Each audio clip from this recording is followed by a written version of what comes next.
I would like to welcome members to this meeting.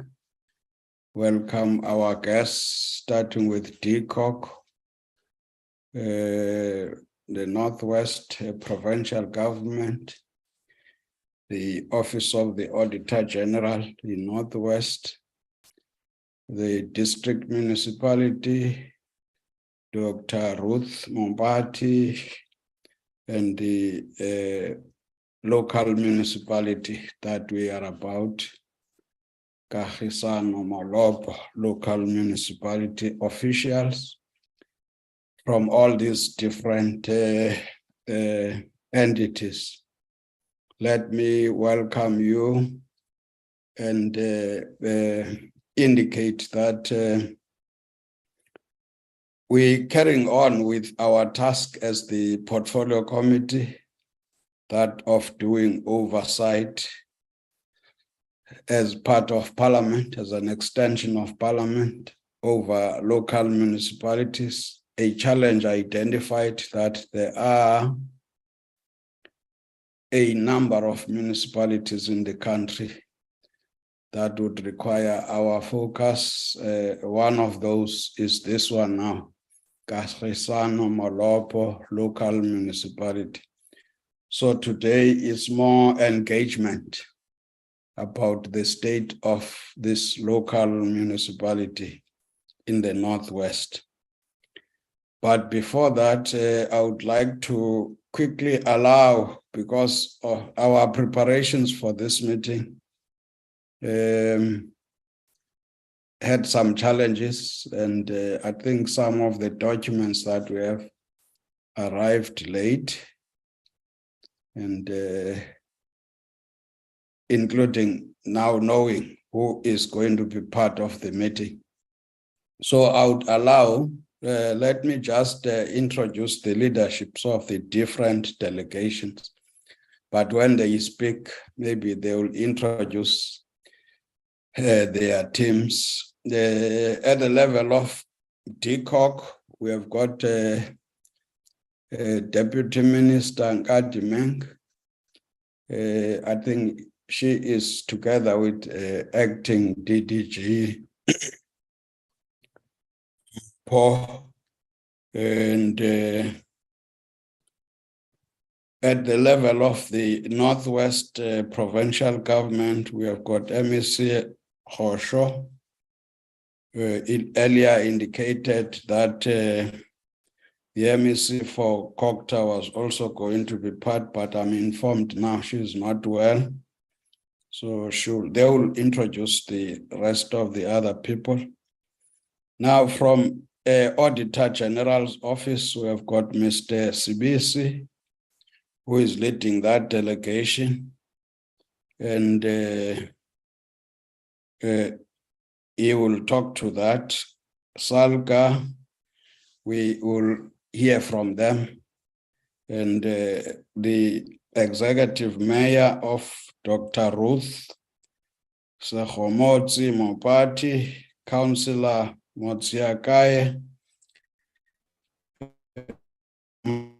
executive mayor there. And then at Kagisano-Molopo, we've got Councillor Shireletso Marubatse, who is the executive mayor. I've just taken the heads of delegations. When there is need for the heads of delegation to introduce, I think I've only helped DCOG to indicate the acting DDG. So maybe Honorable Hosho, if there are any people who would want us to note, will be part of your delegation. Can we come down like that? Thank you very much, Honorable Chair.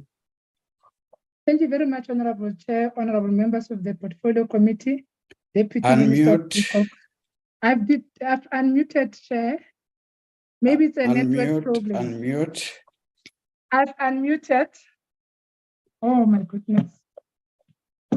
Can you hear me, Chair? Yeah, we can hear you, MEC.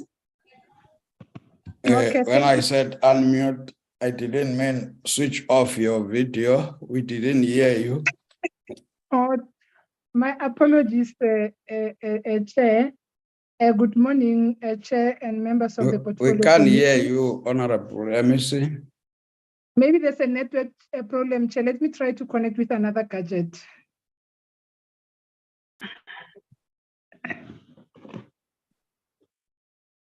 Oh.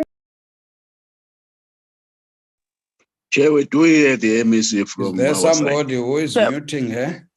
Chair, we can hear him. From our side? We can hear, Chair. Maybe We it's hear, on Chair. your side. Maybe it's on our side, Chair.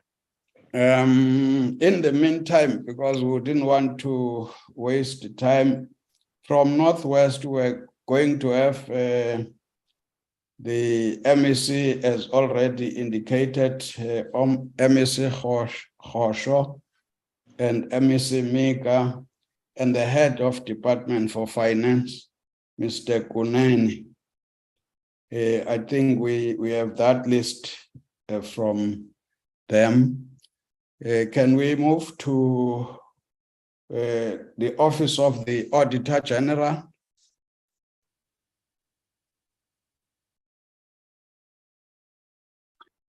Good morning, Honourable Chair, Honourable Members. I think you were expecting Mr. Sibisi. My name is Lorraine van der Gryp. I'm the Deputy Business Unit Leader in Northwest for the AGSA. Yeah, I think I look a bit different than Mr. Sibisi. Also with me today is Ms. Nombulelu, or Mrs. Nombulelu Nkumi. She's our stakeholder liaison manager. And then also Mr. Julio Cam. He's the senior manager on the audit of Kagisano-Molopo. Thank you, Honourable Chair, Honourable Members. Thank you. I'm sorry, it was me who was not hearing Honourable Hosho. Can we now allow SALGA? In fact, with SALGA, we didn't have their list. SALGA, if they are in.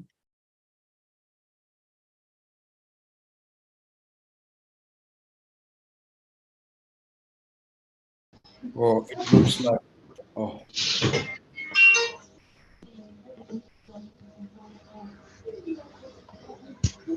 Good day, Chairperson. I'm the Provincial Director of Operations for SALGA.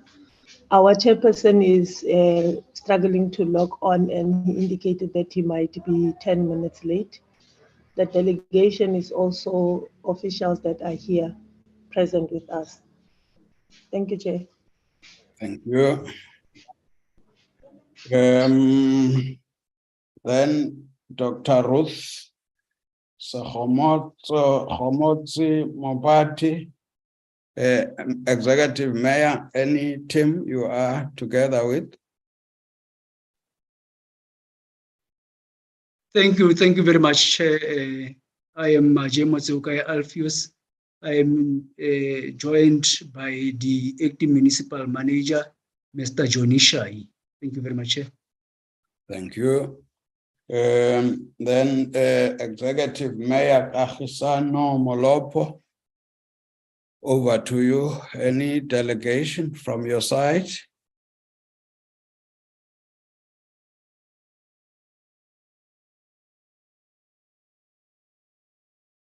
Thank you very much, Honorable Chair. I am Councillor Marabute, the Mayor of Kagisano-Molopo, and present in this meeting from the municipality is the Administrator, Mr. Selomaroja, the Speaker of the Municipality, Councillor Muirachale, and the Acting Municipal Manager, Mr. Morapeti. Thank you very much, Chair. Marabute, not Marabate. Oh, the Speaker was insisting that I must correct the Chair in terms of the pronunciation of my surname. It's Marabute. I'm sorry. Not Marubat. Thanks, Chair. No, I'm sorry. I think we are learning as we are interacting. Then that helps us to have a picture of who is in here.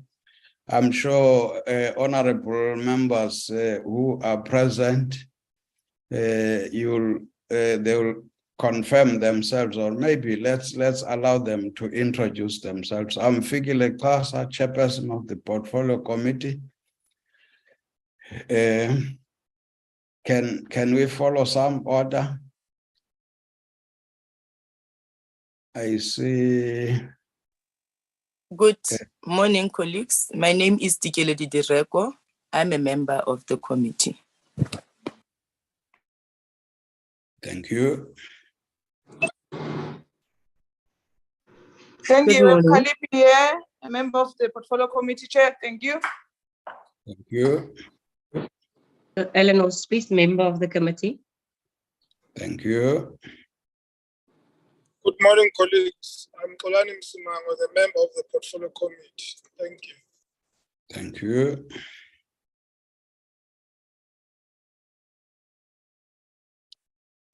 Is that all?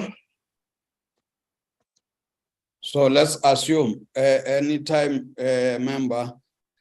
Good morning, Chair. Oh, yeah. I'm Tunika Yampumza, a member of the committee. Thank you, Honorable Mpumza. Can we now begin to get into this session? I'm informed because I am new in this committee that this is a follow-up meeting on a meeting that took place somewhere around March in 2021. So there are some outstanding issues, if not responded to as we proceed with the presentations. Obviously, they would be asked. So this is not a new process. We are following up, as already indicated. There are a number of municipalities that are part of our program. Maybe just little explanation to Mayor and her team that we are 3 different arms of government. We have the executive, we have got a legislature, and we have got judiciary. So we are that arm that makes the laws and that actually claim to be representing the people in terms of the Constitution. The Constitution prescribes that. And we represent them, and we make sure that the laws that we pass are executed. We do so by conducting oversight. So we have got our own program, and which we determine informed by programs of Parliament, as portfolio committees are extensions of Parliament. So hence we could not accept the apology because it was actually tampering with our program. And we have got specific reasons why we are doing this program of interacting with specific municipalities. And it happened that this municipality is part of that program. So there was, honorable members, an attempt to apologize on the part of the local municipality. It was very late, so we could not accept the apology. We are happy that we see them in. If there are any challenges, because they were saying they were not ready, we insisted that they should be part of the meeting because there are many other critical stakeholders who have prepared for this session. So with those few words, I just wanted to give you so that you don't get surprised when we are proceeding with the presentation. So the actual item here is engagement on the status of this local municipality. Presentations would follow this order. We'll start with the provincial government, MEC for finance and Coghsta. I think they will see how they present. And immediately thereafter, we will go to the Office of the Auditor-General, in the Northwest, and it would be AXA and then SALGA. After SALGA, it would be DCOG, and then the district municipality, then Kagisano-Molopo local municipality would be the last. Members would be taking notes. We'll discuss only after all the presentation. And I'm sure those who will be presenting, except where there are differences, will take note of whatever that has been raised before.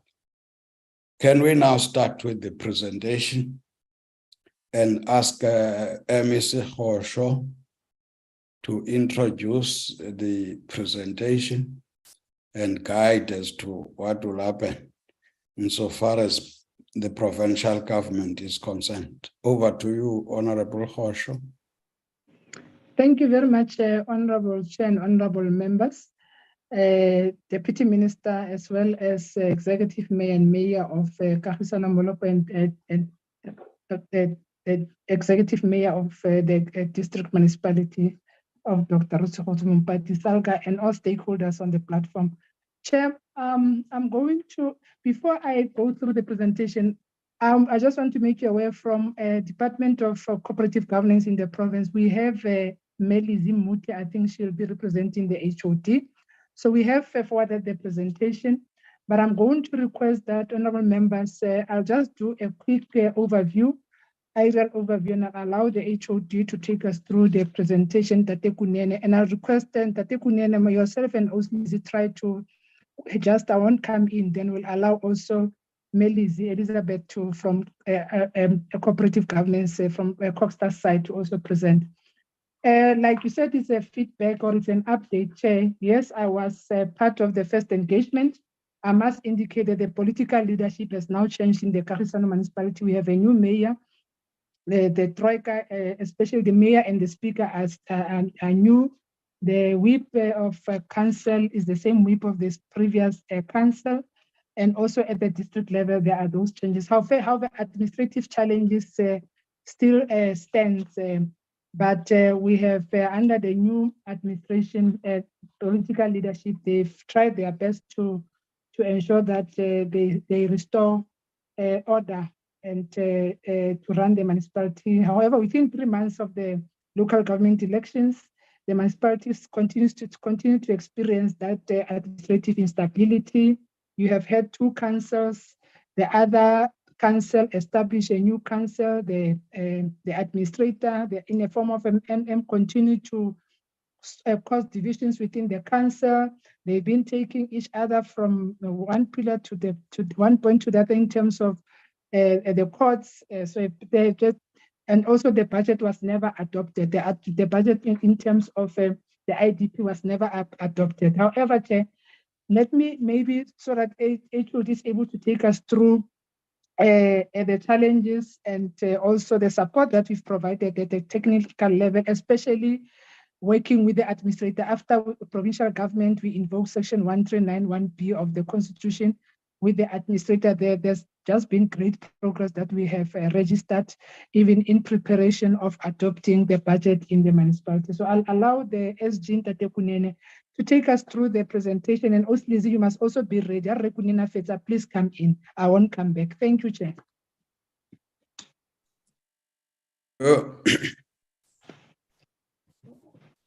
No, thank you. No, thank you very much, Chairperson of the members of the Portfolio Committee, the Deputy Minister, MECs, and colleagues from departments and entities, SALGA, who have joined us. Chair, the MEC, she has already spoken as part of the background. As a consequence of some of the challenges that we noted in terms of persistent and political and administrative instability in Kagisano-Molopo, as indicated within the 3 months of the new council, it also had an impact now, which resulted in government, provincial government, starting with the process of withholding of equitable share because the view was that with the equitable share transfers, it might not necessarily be used for the intended result, intended objective, given the challenges that are there. On slide number 5, these are the challenges, and I think I don't have to repeat them, Chair, but I think the main issue is that they were impacting obviously negative. Part of it is that it borders on non-compliance to the legislation, and we picked it up that there are great possibility of fraud and corruption, and obviously with the non-compliance, obviously it will lead to community unrest. As I've indicated, the challenges were persistent and were serious, and they also bordered on the material breach of the Municipal Finance Management Act and other applicable legislation. As a result, both Coghsta and Provincial Treasury requested National Treasury to forhold the funds until such time that there is a sense of stability in the municipality. The council had failed to do certain things. One is that issues of the councils which were convened and which did not convene and did not follow legislative process. And I think with the court judgment, it also confirmed that some of the decisions which were taken through councils, I think those decisions were null and void based on the court judgment. The equitable share was eventually released on the 6th of July 2022 because the above conditions, although they were not met, but I think there was a sense of that there was a discussion between National Treasury and on some of the conditions that need to be placed to the municipality. The National Treasury sent a letter to the municipality requesting documentation and information, and the equitable share was eventually obviously released on the 24th based on the mediation process. On the adoption of the 2022-23 MTREF budget, Chair, is that the municipality submitted information document to support the process to table the budget. However, the outcomes of the findings of the submissions were as follows. That one is that in terms of the areas that were identified, for example, number 4, provide the 2022 MTREF adopted budget A schedule, data strings provided, but not the 2022 MTR budget. So in other words, in terms of what was expected by the municipality for submission of the budget, I think it did not comply. Most of the required information was not provided. The expenditure obviously incurred as a result of utilization of the municipality proceeding in the absence of an approved budget constitute an unauthorized expenditure. We have engaged the municipality to redo the budget. We have also, the 2020 must be adopted by legally constituted council, which is the process. But what is critical, Chair, is that the view of the provincial government is that the council must implement consequence management on the issues that has been raised, which bordered on non-compliance. On the issues of the support, we have continuously provided support to the municipality, and we are continuing to do that to ensure that their budget obviously is funded and their budget obviously is approved. On the 27th of October, the met with the municipality to provide the technical support on the process of redoing the 2022-23 budget and to develop a credible plan. The Municipal Council planned to adopt the revised budget IDP, including the budget and related on the 10th of November. And we are continuously working with the municipality to achieve, Chair, this objective. In conclusion, Chair, is that the Provincial Treasury will continue to support the municipality, ensuring that it does not only comply with the MFMA, but critically that the municipality is able to provide the necessary services to the citizens of Kagisano-Molopo, consistent with the provision, the constitutional provision and other legislation. We have also asked the municipality to, as a matter of urgency, establish of the DC in line of the municipal regulation on financial misconduct procedure and criminal, so as to ensure that the implementation of consequence management relating to the loss suffered by the municipality is done as a matter of urgency. We are continuously reporting in line of the reforms, regulations, norms, and standards as set out by national as key, and we are working with the municipality in all areas that relates to financial management. Chair, that concludes our first part of the presentation, which had to deal with the support by the Provincial Treasury. As indicated by MEC, it is my assumption that Coghsta would also flag their report and present accordingly. Thank you very much, Chairperson and members of the committee. Thank you, Coghsta.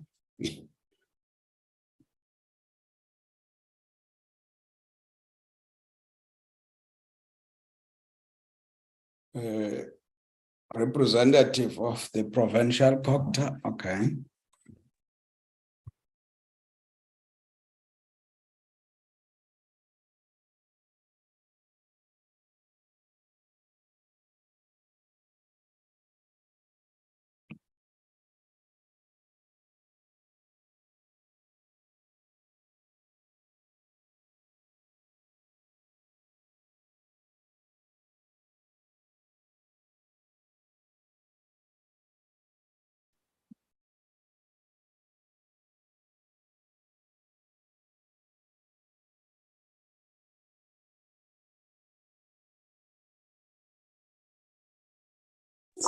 Is it mute, get cut or what?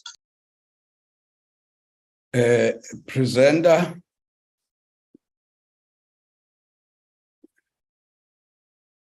Can we see the presenter?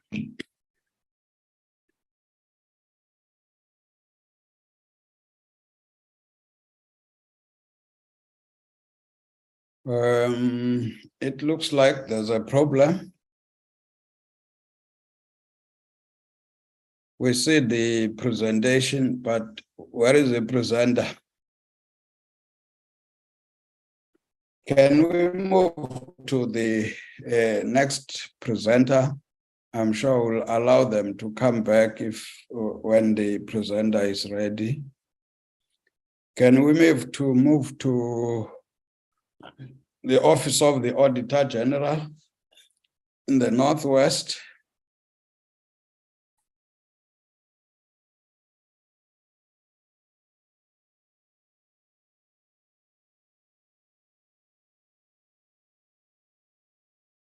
Thank you very much, Honourable Chair.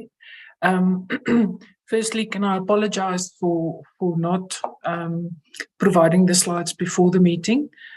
We are busy finalizing our audits, as you know, the MFM audits, and our teams are a bit thinly stretched in terms of meeting all of the expectations. But that being said, we will definitely aim to make sure that this does not happen again in future, as this is a very important engagement for us.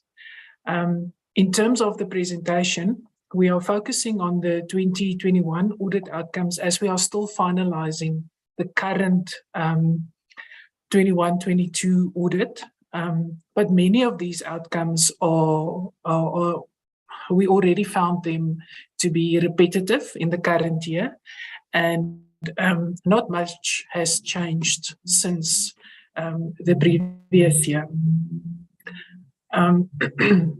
In terms of our mission, and specifically with regards to this presentation, we want to get all accountability role players to play their respective roles to enable this municipality to achieve the aim of service delivery to the Kagisano-Molopo citizens. Currently, we are not seeing that. As you know, all the role players in the accountability ecosystem are depicted in this picture. And our focus is specifically on, we've engaged with the coordinating departments, Provincial, Treasury, Coghsta, in terms of what can be done in the municipal space to assist the municipalities. And I think Mr. Kunene has now also shared the initiatives from the coordinating departments. When we look at what's happening within the current accountability ecosystem at Kagisano-Molopo, we want to see that, and this is why our focus is that Each of the role players should ensure that the local municipalities are effective, efficient, and development orientated, and also service delivery orientated. What we found at the municipality is that senior management is not performing their roles in terms of Section 78. The CFO is not performing his role, the mayor not performing her role, and council and council committees not providing effective oversight. Internal audit and the audit committee did provide some assurance and oversight as per the MFMA sections 165 and 166. So currently looking at the overall accountability ecosystem in the municipality, there's only the internal audit and audit committee doing something. What we would want to see, and in terms of our recommendations as to what needs to happen at the municipality, is that currently the BTO is undercapacitated. There's a lot of reliance on the use of consultants to prepare financial statements. And maybe on a positive note, from the previous year, last year the financial statements was submitted late. It was not submitted on the legislated date. This year it was submitted on the legislated date, which assists in terms of the accountability process. But that being said, with all the new role players within the system and the unrest that's happening there, I think the main thing that needs to happen at this specific municipality is that there needs to be stability at the leadership level. And this is something that needs to happen as soon as possible. And hopefully with the new mayor and administrator there, this will turn the things around at Kagisano. The unrest issues is definitely impacting the environment, which is not conducive currently to service delivery or just doing the basics daily. Just being at the municipality currently is a challenge for the people working there, as well as, if I speak from an auditor's point of view, it is a difficult environment to perform even the audit that we are working on at this stage. Excuse me. So those are our recommendations in a stable environment for the municipality. Then with regards to the audit outcomes, and as I've mentioned, current indications are that the audit outcomes have stagnated for 21-22 as well, but that has not yet been finalized. The audit opinion over the last 2 years was qualified with findings on the financial statements. The predetermined objectives went from a qualified to a disclaimer in 2021. And compliance findings, there's a lot of material compliance findings at the municipality. The impact of these audit outcomes is that the culture of producing the quality financial statements is not yet there. Excuse me. Credible financial statements are crucial for enabling accountability and transparency. If that's not there, the users of the financial statements are not able to properly govern the municipality and take decisions informed by proper supporting financial statements. The reporting of performance information regressed in the current year, and this is hampering the ability of the oversight structures to monitor on the municipality on how they're doing in terms of service delivery.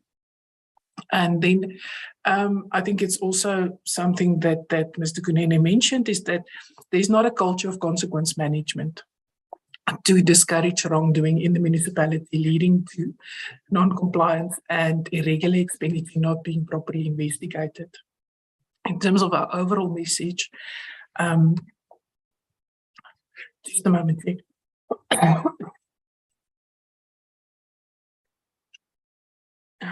Apologies. I've mentioned that the quality of the financial statements remains a concern. And in the previous year, the municipality failed to submit financial statements for auditing by the legislated date. This impacts the accountability processes that needs to happen after the finalization of the audit report and the tabling of the annual report. And what we also saw is that despite using consultants, the quality of the financial statements remains poor. And it's difficult to transfer skills if there is no one to transfer skills to, and also when the environment is unstable. The audit outcomes of performance information remained a concern, and material misstatements were identified during the audit. Even with us allowing the adjustment of material misstatements on the financial statements as well as the performance information, those audit opinions were still qualified and disclaimed respectively. The SCM non-compliance findings increased compared to the prior year, resulting in irregular expenditure. Again, linking to the fact that there's no consequence management or consequences for non-compliance with SCM. There's repeat non-compliance findings, including SCM and expenditure management, which reflects badly on management's commitment to address these non-compliance matters. What we found when we did some value-adding work at the Progress Sport Facility project, we did see that the project was aligned to the actual output, or the reporting on the project was aligned to the actual output, and that the amount of money that was spent was found to be reasonable compared to the actual output.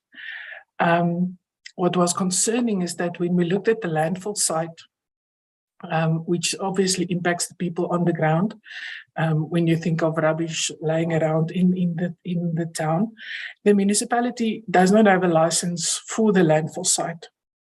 As the land is used for this purpose, it belongs to the tribal authority.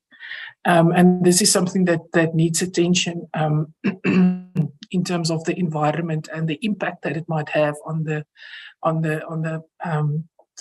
citizens in terms of the health and safety of the environment.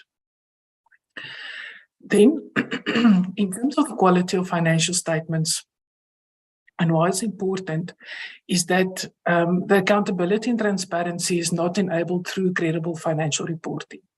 As I've said, proper record keeping, processing, and reconciling controls are of concern. They're either not there or they're not being performed. Then there's not regular reporting and compliance monitoring, which we indicate as that there's intervention that needs to happen there. Because these things impact on the quality of the financial statements. And our main qualification areas in the previous year was on irregular expenditure, property, plant and equipment, investment property, and receivables from exchange and non-exchange transactions. In the current year, my team advised me there's also 2 new qualification areas. So it does seem that based on what we will be finding is that we might be worse off in terms of the audit report.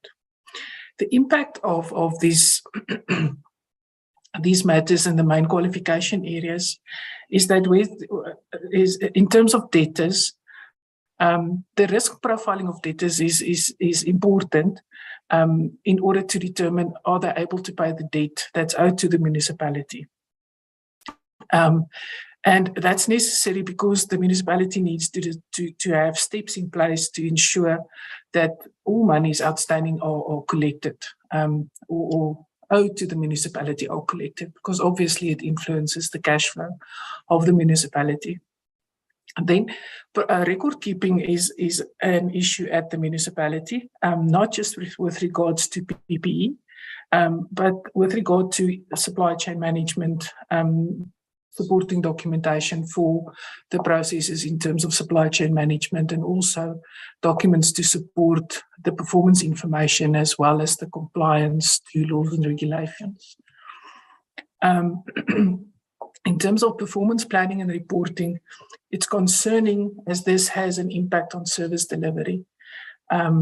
With the quality of the performance report currently, even after we've allowed adjustments, like I said, there's still a disclaimed audit opinion. So the information being reported on PDO does, we cannot express an opinion on. And it's also clear when you look at the environment at Kagisano-Molopo, that service delivery is a challenge for this municipality. In terms of compliance with key legislation, there's 100% material findings, and it's basically on those 4 areas that we've highlighted: on procurement, contract management, the quality of the AFS, prevention of irregular expenditure and fruitless and wasteful expenditure, and effective consequences that's not being implemented. In the current year, there's been a stagnation in the compliance with legislation, so you'll see a repeat of these findings. The reason for that is that the municipality did not implement effective action plans to address significant internal control deficiencies.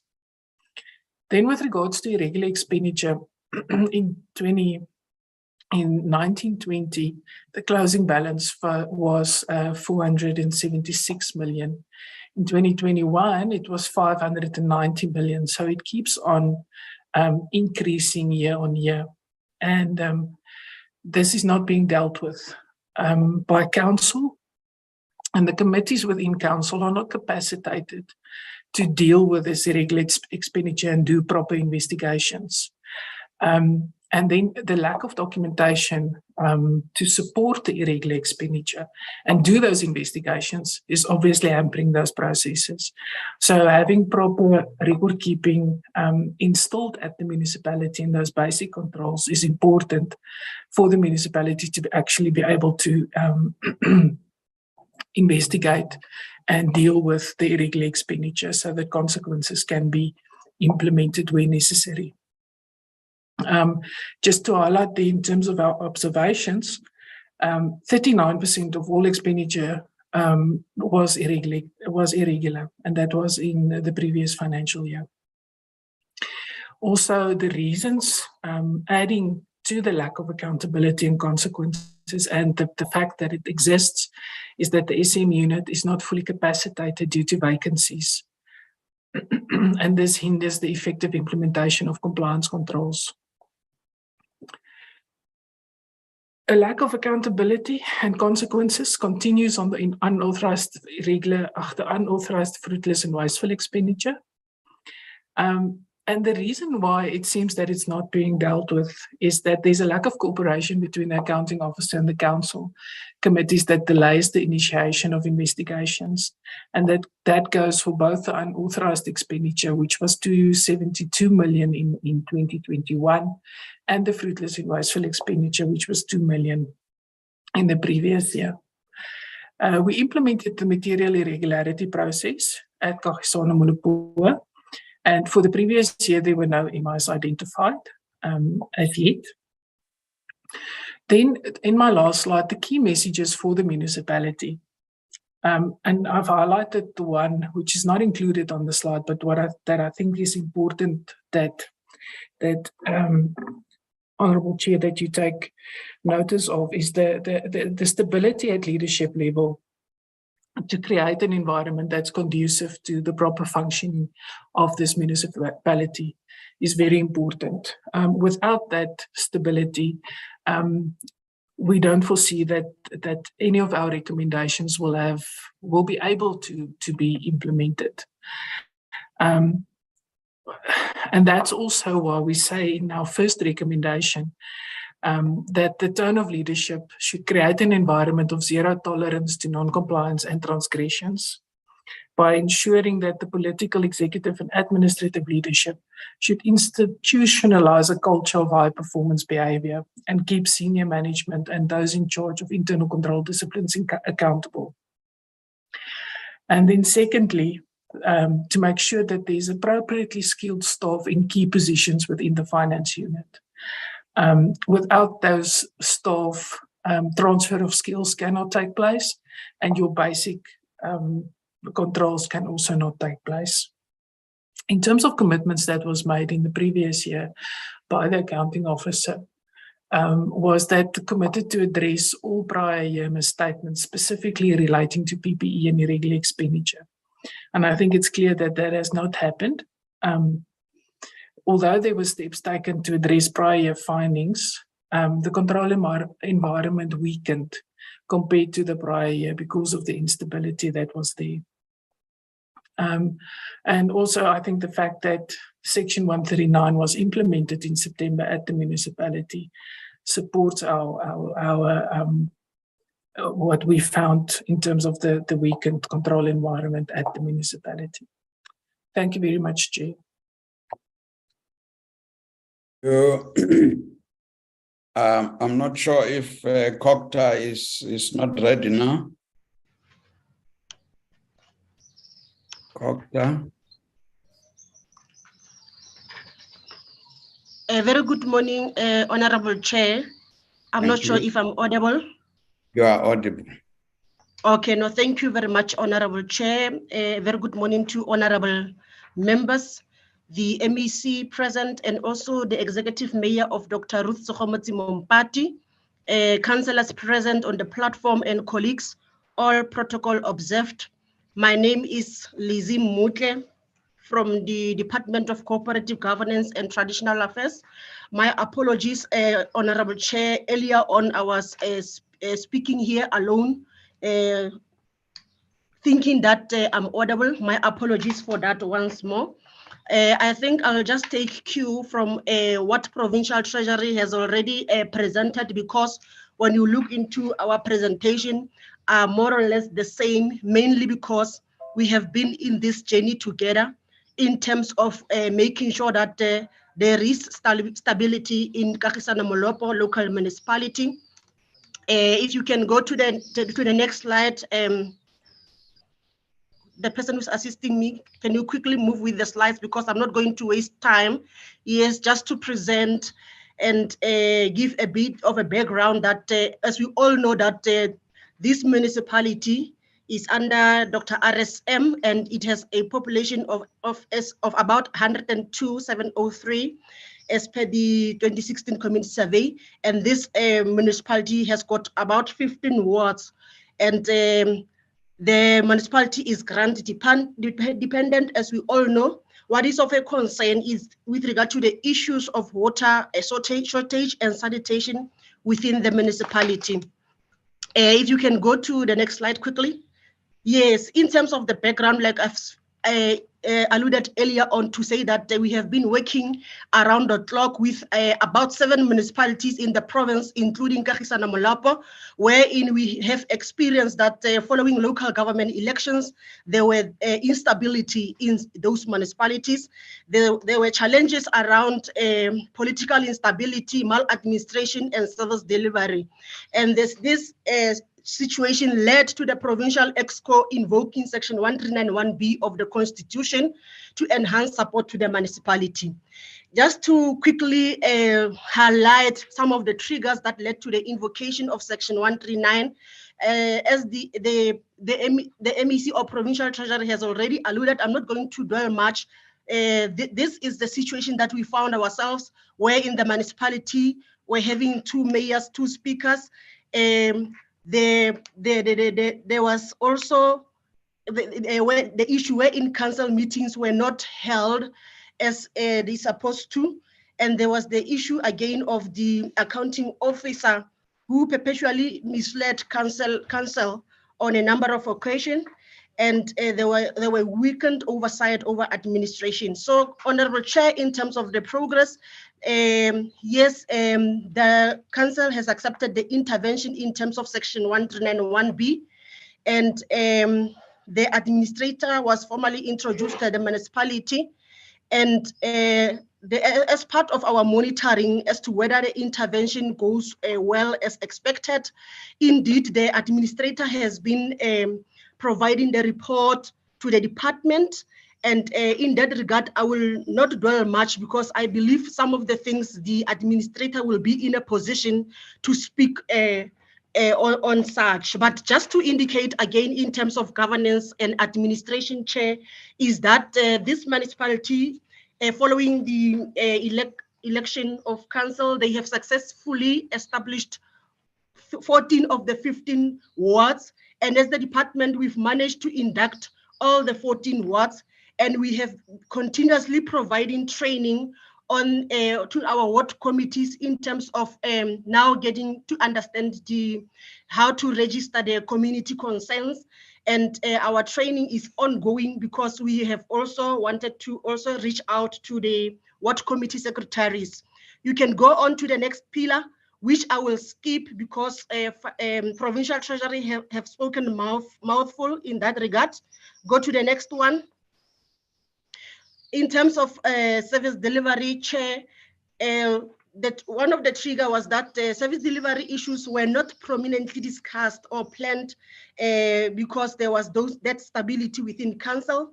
But the report that we are receiving is that there is light at the end of the tunnel, wherein the administrator has started with the engagements by roping in the district municipality to assist with some of the issues like the yellow fleet, just to address service delivery challenges within the municipality. Chair, like I've indicated, that you'll find that our report will be aligned to the municipality's report and also Provincial Treasury report, because we have been working together in making sure that we bring stability in the municipality. You can go on to the next slide just to indicate that initially the employees were not reporting to work at the beginning of the intervention because they were afraid of intimidations, and that situation has since been addressed, wherein the South African Police Services was full-time at the municipality's premises to assist in making sure that the smooth operation in the municipality. And again, there was a planned session on the 14th of October, wherein all municipalities officials and councillors have attended to a moral regenerations at the municipal offices. So, Honorable Chair, I think we're quite happy with the progress that we are receiving currently from this municipality. You can go to the next slide. Okay, I think even this one, in terms of improvement in political oversight progress, what we can indicate there is that on the 13th of October, that marked a special day in the history of Kagisano, because for the first time since January, the municipal council co-rated.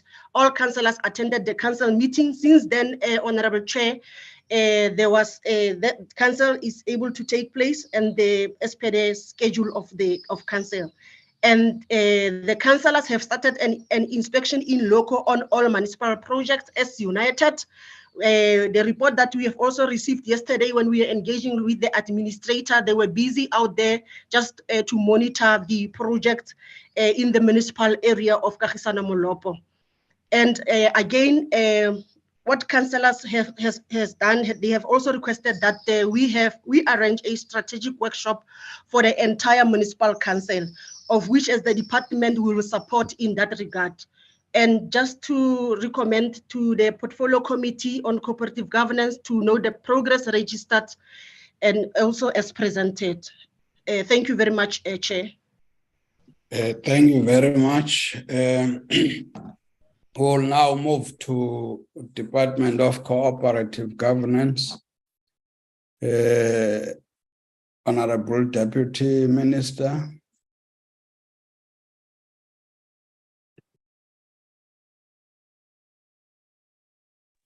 Thank you very much, Honorable Chair, and good morning to the honorable members as well. Chair, I hope I'm audible.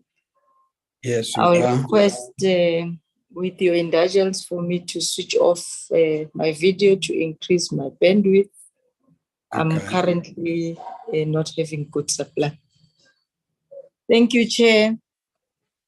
As you had correctly indicated, Chair, this is a follow-up interaction with the municipality, the province, with regard to Kagisano-Molopo municipality, on a follow-up that the Portfolio Committee is engaging with the municipality. We brought our MISA team. We also brought DDG. The minister is attending the NCOP engagements in KZN. We We will be presenting to the Honorable Committee to bring forth through Mr. Mogale, our DDG, to ensure that we bring up to speed the committee with regard to the challenges, the alternatives, and the areas in which improvements could be sourced. The partnership between the province, SALGA, and the municipality itself in trying to make improvements, but also highlight the difficulties that the municipality is facing and the endeavors that it is trying to make. Honorable MEC in her opening remarks did indicate the challenges that still persist at the politico-administrative level of council, which makes the intervention and inputs to be difficult with regard to the assistance of for the municipality.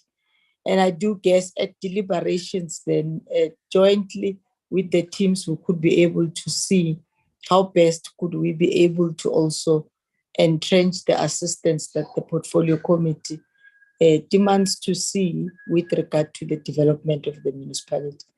Chair, with your approval, I'm not sure whether you would want me to hand it over for our input as DCOG at this moment, or of course you could call into our department to make a presentation. Thank you, Honorable Chair. Okay.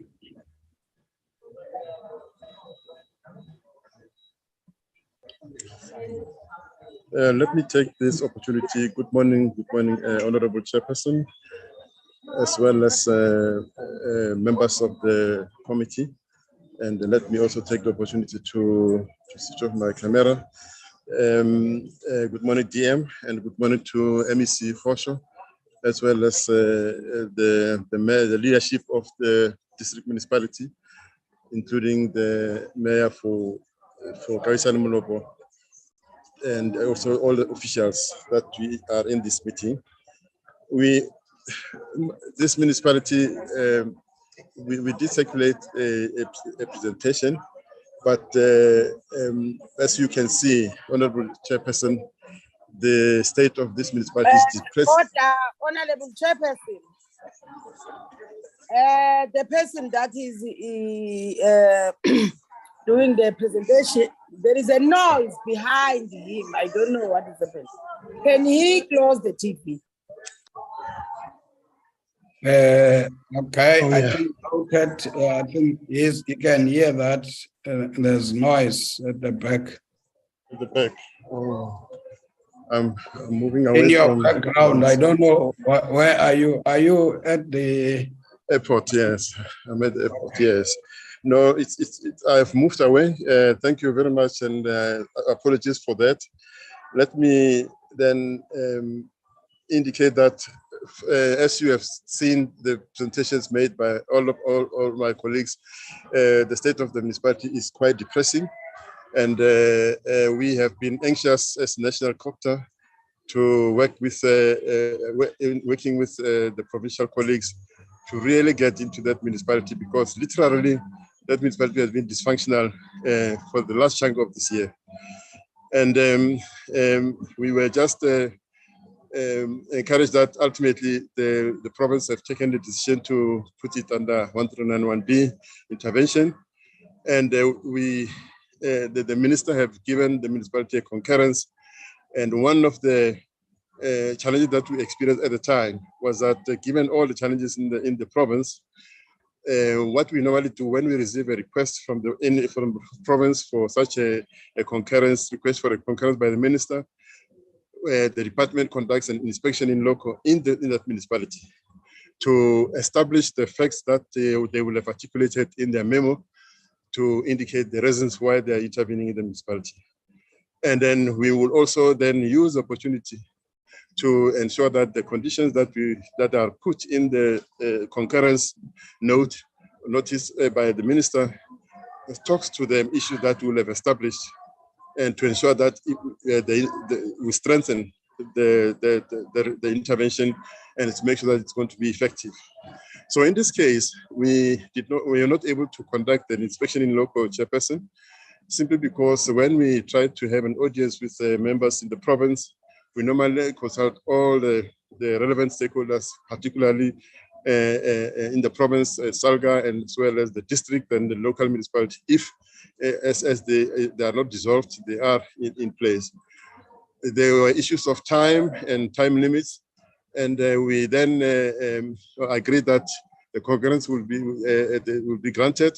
And then one of the conditions that the minister put in the letter to the MEC for Coghsta is that the department reserves the right to do that inspection in local after 3 months from the day of the invocation.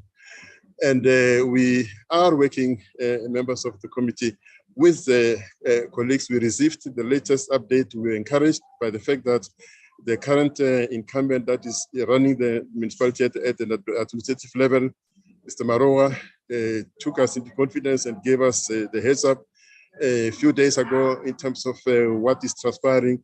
We are encouraged. We can only say that we are encouraged for now, members of the committee, and we are working with them this journey to ensure that the municipality is, good governance is restored in that particular municipality per se. So we are committing to give the municipality support and working with our colleagues in the province.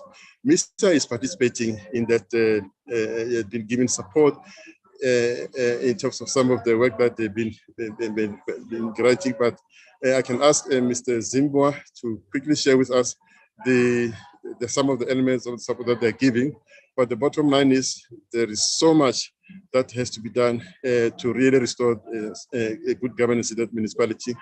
And we are very vigilant. We have told Mr. Maroa that they must pursue the transgressors of any form that has happened, starting with the MM and whoever else that have actually transgressed. And also this new tendency of using public funds to fight personal battles by officials and even doing certain these tendencies of even challenging, as an official challenging a political decision. We find it quite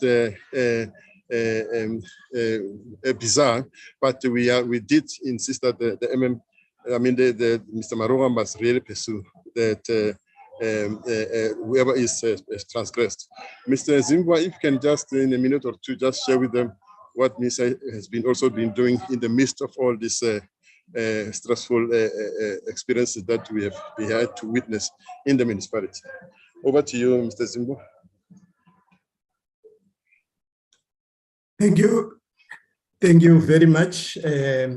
Greetings to you, Honorable Chair. Greetings to the honorable members of the Portfolio Committee. Greetings to the Honorable Deputy Minister, the Honorable MEC, the Honorable Executive Mayor, and the leadership and colleagues of Protocol Observed. Thank you very much. I tried to share, I'm just struggling to put it on slide mode. I hope it's visible, Honorable Chair. I will just quickly go to where the MISA support starts.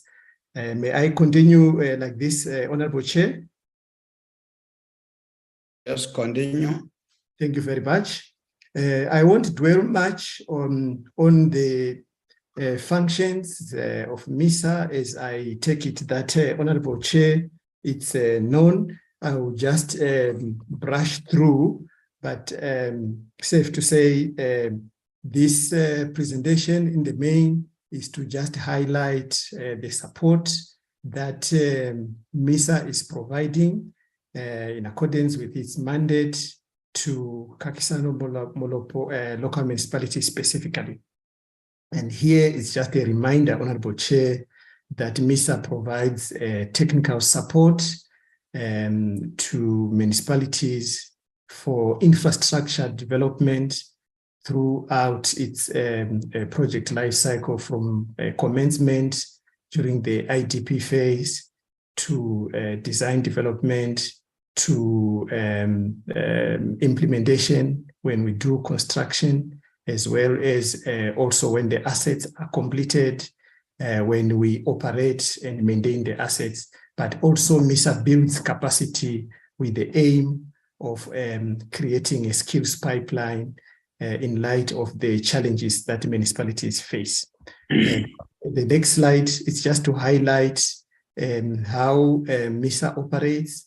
We we go into municipalities, we assess the challenges, and we use quite a number of instruments, including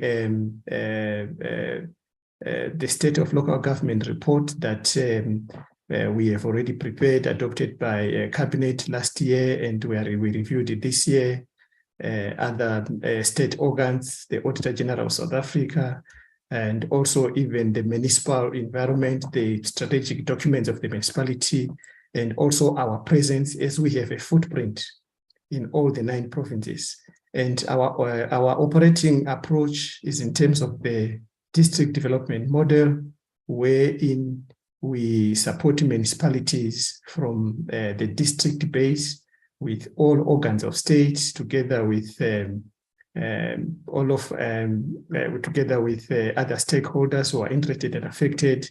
And on this slide, we are just highlighting that in the Northwest specifically, we have a team which is supporting the whole province, which is highlighted on the second last bullet, led by the provincial manager. He's also on the she's also on the platform, as well as a professional chief engineer. He is also on the platform today. And specifically for Dr. Ruth Mompati, we have dedicated officials, one civil engineer, normally, mainly in the work that municipalities have powers and functions for, town planner. We also have a young graduate and electrical engineer supporting us, especially for Kagisano-Molopo that has got challenges with regard to the electrical personnel. And our capacity building programs, we have various of them, but here specifically for those that are benefiting Kagisano-Molopo and the district as a whole, we implemented an apprenticeship program in the last 2 financial years, and we are highlighting, Honorable Chair, that in the apprenticeship program in 2021-22 financial year, our target was 100 youths. We would like to do more, but because of the meager budget, we can only enroll 100. We are engaging local government SITA to increase this enrollment because of the need on the ground. But we are also highlighting that in 21-22, for Northwest Province as a whole, we enrolled 28 out of that 100. And also specifically for Dr. Ruth, 3 were enrolled. In this current financial year, we're still enrolling, and to date, out of the total of 100 youths, for Northwest, 29 have been enrolled, and also 1 for Liquaterman, which is within the jurisdiction of the district. When it comes to the training, we also provide training courses to officials, mainly in technical departments, which includes their project management units. And this is mainly for continuous professional development and skilling for those officials. And in the last financial year, we trained 519 municipal officials countrywide, and 10 were from Northwest municipalities, and 1 from Dr. Ruth, 1 from Liquaterman, and 1 from Naledi. And we just indicated those other municipalities within the jurisdiction of the district. In this current financial year, 328 municipal officials have been trained to date. Our target for this financial year, it's also 500, and we are indicating that specifically for Northwest municipalities, 8 have been trained to date, and 1 from Liquaterman. We then provide a specific support that we are giving to Kagisano-Molopo. There is a good news that we are sharing with the committee over and above what the colleague from the Provincial Coghsta indicated, Honorable Chair, that the council is providing inspection in local on the municipalities. MISA also supports the municipality with the implementation of all their infrastructure grants, but here we are more hands-on on the MIG because it's included in the MIG framework, the work that MISA does. And as we are indicating, it's work throughout the project lifecycle from beginning when we do identification and project planning until we even do verification. And we are proud, we are happy to indicate, Honorable Chair, that as of end of September, which is the first quarter, Kagisano-Molopo had spent more than 25%, which was 33.74%. And on this trajectory, it's doing well, though, of course, as was highlighted in the presentation of the AG, what is more important is service delivery on the ground. But it's a good indicator, Chair. And we then highlight the work that MISA does in support of Kagisano-Molopo and local municipality. On the civil engineering side, we support in terms of all the projects, most projects implemented by the MIG civil engineering, but we also indicating that because the water services authority function lies with the district, MISA supports that for Kagisano-Molopo to benefit. And we are also highlighting that MISA is part of a team that is conducting a study to map groundwater throughout Kagisano-Molopo so that a calendar is developed that will be able to say how much groundwater is where for planning purposes for provision of for water. But we thought we should also highlight, Honorable Chair and members, that MISA supported Kagisano-Molopo local municipality with the disaster relief grant application, where the stormwater culverts, which are used as bridges, were washed at the access road, which we have provided there. And we are also happy to indicate, Honorable Chair, that the funding was approved through NDMC, and MISA supported through contract and project management of this project. And the NDMC's conditions are that these disaster relief grant applications must be implemented on approval within 6 months. And indeed, the project is 100% complete and it's open to public use. On the electrical side, we are also highlighting, Honorable Chair and Honorable Members, that MISA is supporting Kagisano-Molopo local municipality, which does not have an electricity distribution license. It also does not have an electrical department within on its establishment. In its establishment, and it does not have electrical personnel. So the MISA electrical engineer that is deployed is supporting the municipality to engage with ESCOM, which is the license, to engage with ESCOM, which is managing the grants that the Department of Minerals Resources and Energy administers, the INEP, for electrification, and the electrical engineer is also supporting the municipality to assist energizing all the backlogs. In one of the presentations, I think it's from previous Coghsta, they highlighted some challenges with some high mast lights, which were installed but not energized. So they sit as white elephants, and MISA is engaging ESCOM to energize those. The challenge has been the capacity of ESCOM. It has not been enough. And in some municipalities that have licenses, They are busy building substations with through their own planning instruments and funding, and we are trying to engage ESCOM to assist in that regard. One success story we are proud to share is the last bullet that MISA is assisted engaging ESCOM, and 2 projects, the sports facility and the community hall, are now energized, which also had been long completed and not energized.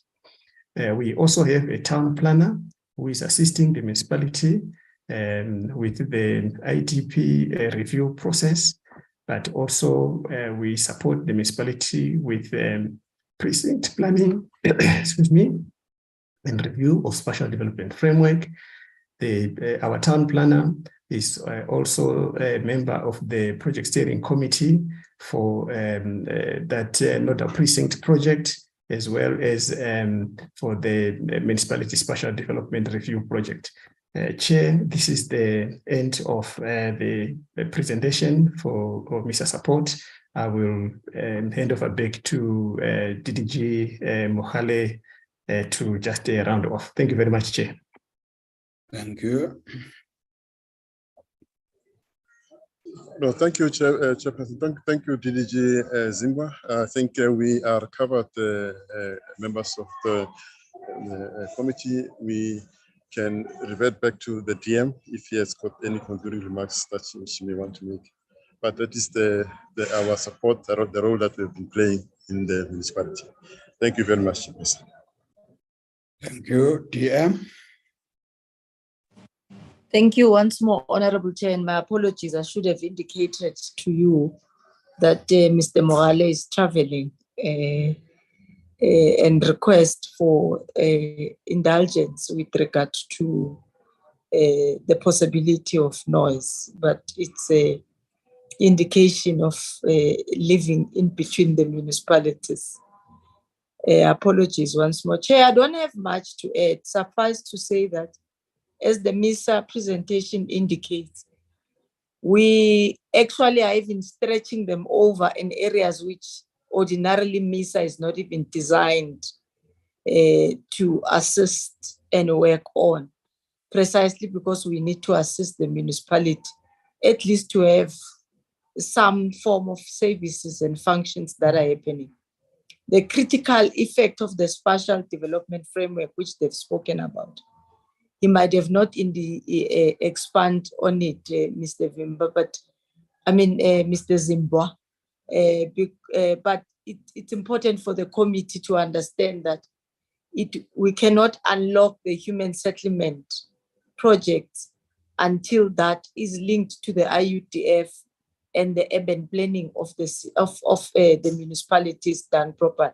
So we have got quite a number of municipalities, this one being it, where human settlement is complaining that they are unable to roll out the funds because the framework and the planning of settlements is not completed. And that is why some of these functions, we are even outside our urban planning unit of the department, also assisting in the critical ones that MISA assists to ensure that at least the framework is done and other services can be unlocked. I think those were the few additions I wanted to make, Chair, but thank you very much for the indulgence. Thank you. Can we now go back to SALGA? I suspect they might be properly linked now. SALGA.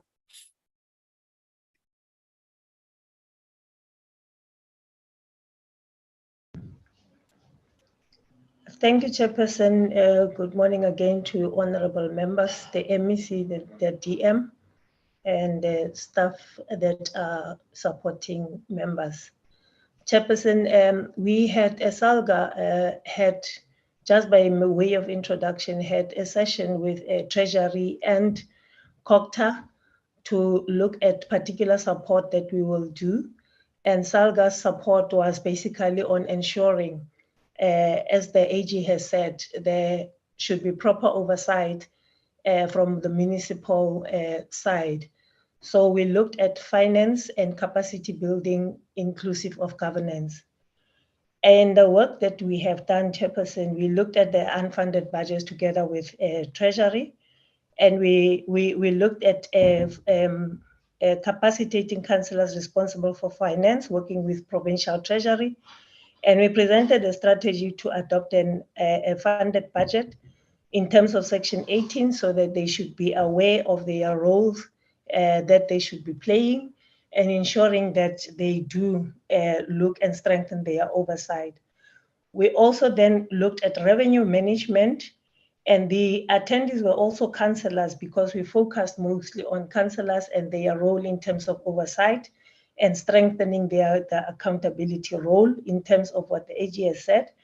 And then we looked at, in collaboration with Coghsta, and looked at revenue enhancement, which is a forum that is held quarterly in sharing best practices.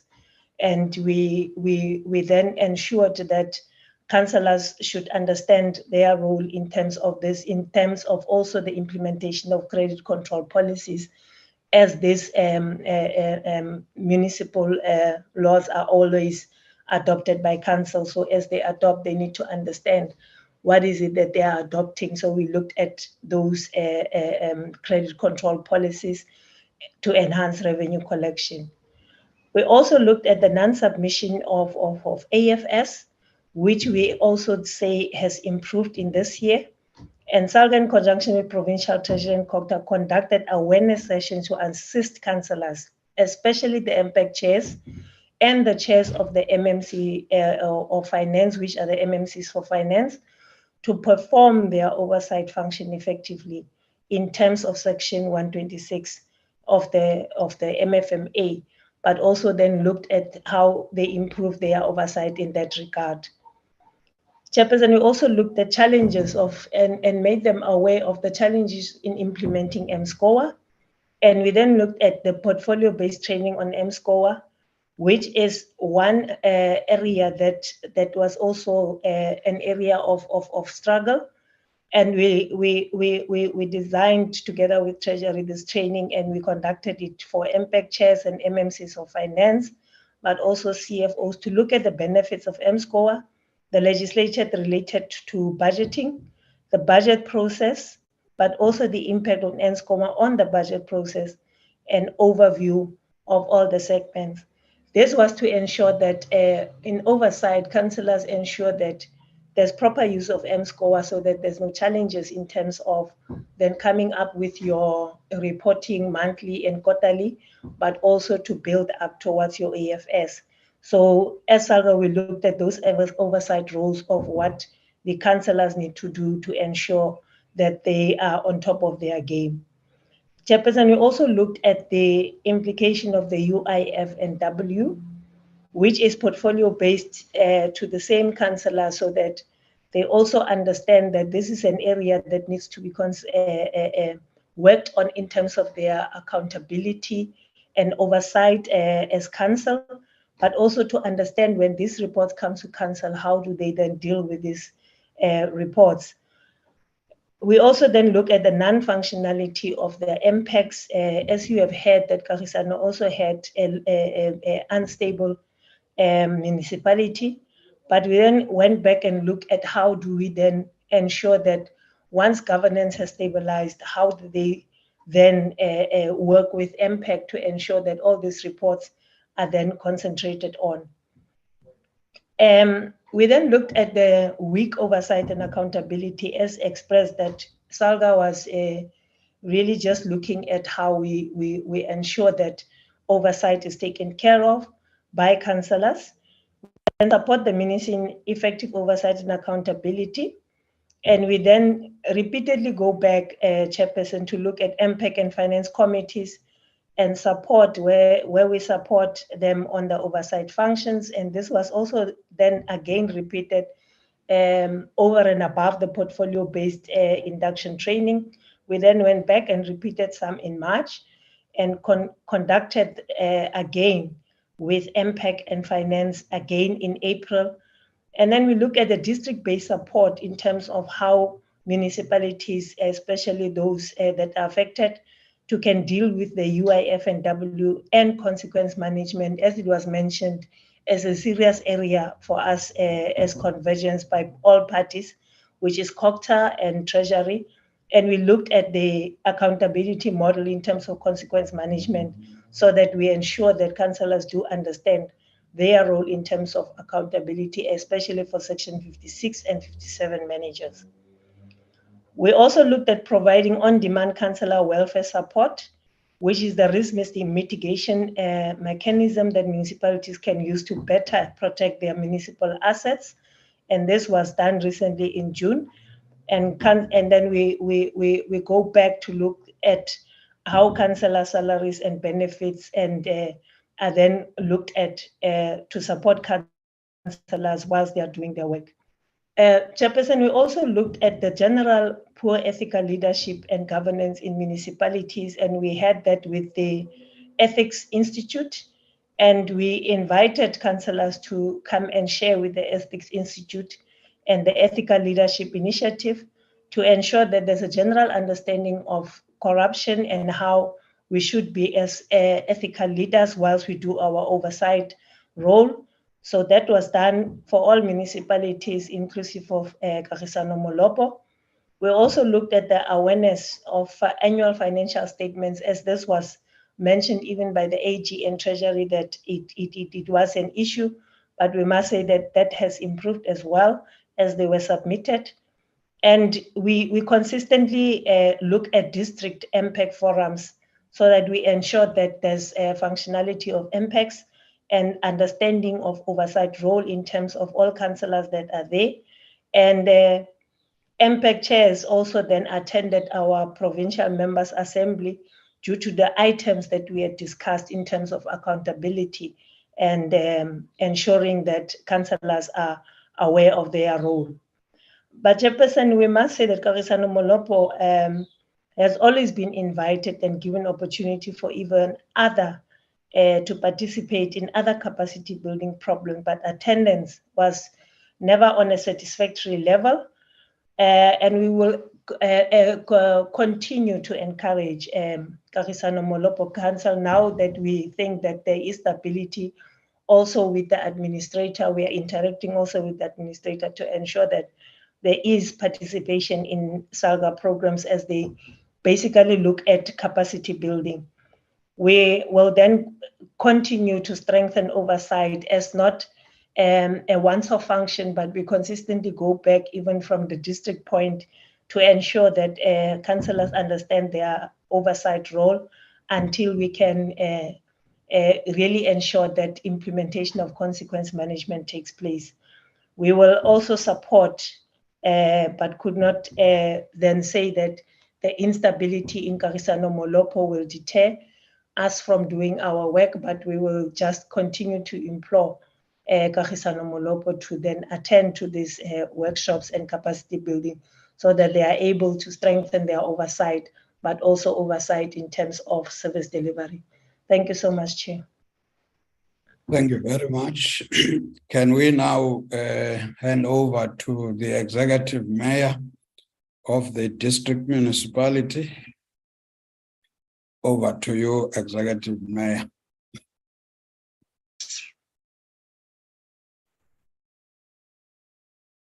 Thank you very much, Chair.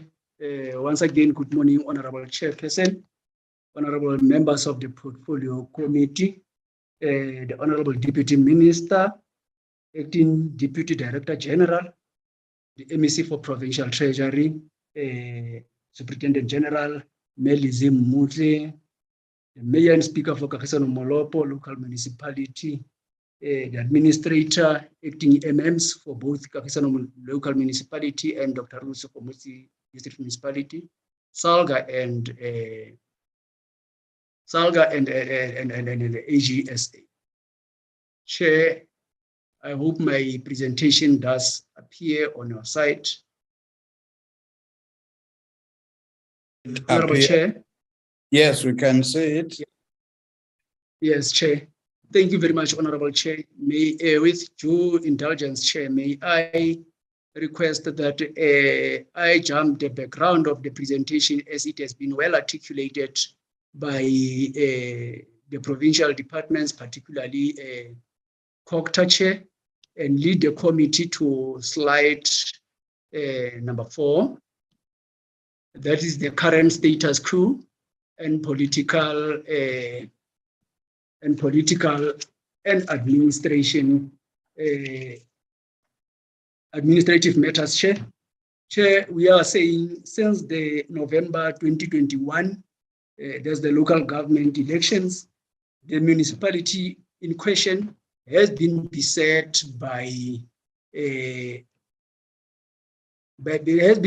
with political and administrative challenges. We are saying, Chair, at the center of these administrative challenges, which led to the instability at the municipality, is the then municipal manager. And as a result, the municipality was placed under Section 139 of B of the Constitution, as indicated by both Coghsta and Provincial Treasury. And the administrator was therefore appointed, and then ultimately the acting municipal manager was also appointed. Currently, Chair, since the former MM left and intervention ensued, there has been stability in the municipality. Council had been meeting without hindrance. Chairperson. Chair, may I take you to slide number 5, which deals with the service delivery challenges that we experience in Kagisano-Molopo. Kagisano-Molopo is a municipality, Chair, that is having serious challenges of the provision of water. For example, uninterrupted water supply to all the areas. There is also a challenge of provision of sanitation services to all the wards, which have not been adequately covered. Currently, Chair, there is no service level agreement between Dr. Ruth Mompati District Municipality, which is a water service authority, and the Kagisano-Molopo local municipality. There's a need for the upgrading of roads in Kagisano-Molopo local municipality. There's a challenge of unlawful waste to a water disposal. There's also a challenge of landfill sites. And we are saying that in our experience, there's a high staff turnover at the municipality, which is currently, as indicated by MISA, having a situation or a problem of a lack of technical and engineering personnel. Chair, we are saying, as Dr. Ruth Mompati District Municipality, that we are the water service authority and have we have the responsibility to provide uninterrupted water and sanitation to the municipality as a whole. As a result, Chair, for the 2022-2023 MTEF budget, the district has set aside allocations across various grants in order to address this responsibility. We are saying, Chair, there had been delays with the implementation readiness study approvals from the Department of Water and Sanitation. However, both the district and the department are solving the issue, Chair. I must indicate, once we came into office and realized this delay, which is emanating from the previous financial year, we sought an intervention of the Honorable Minister Senzo Mkunu, who provided an audience to us, and we met on the 10th of October to deal particularly with other water-related challenges in the district, and specifically also this one which relates to Kagisano-Molopo local municipality in the Bona area. And we must say, since that intervention, Chair, we are pleased with the commitment that has been demonstrated by the teams of both water and sanitation and the district municipality. To that effect, Chair, the revised implementation readiness study, which would, once approved, kickstart the implementation of this project in Bona area, has been submitted on the 11th of November, and we are awaiting the approval of the department.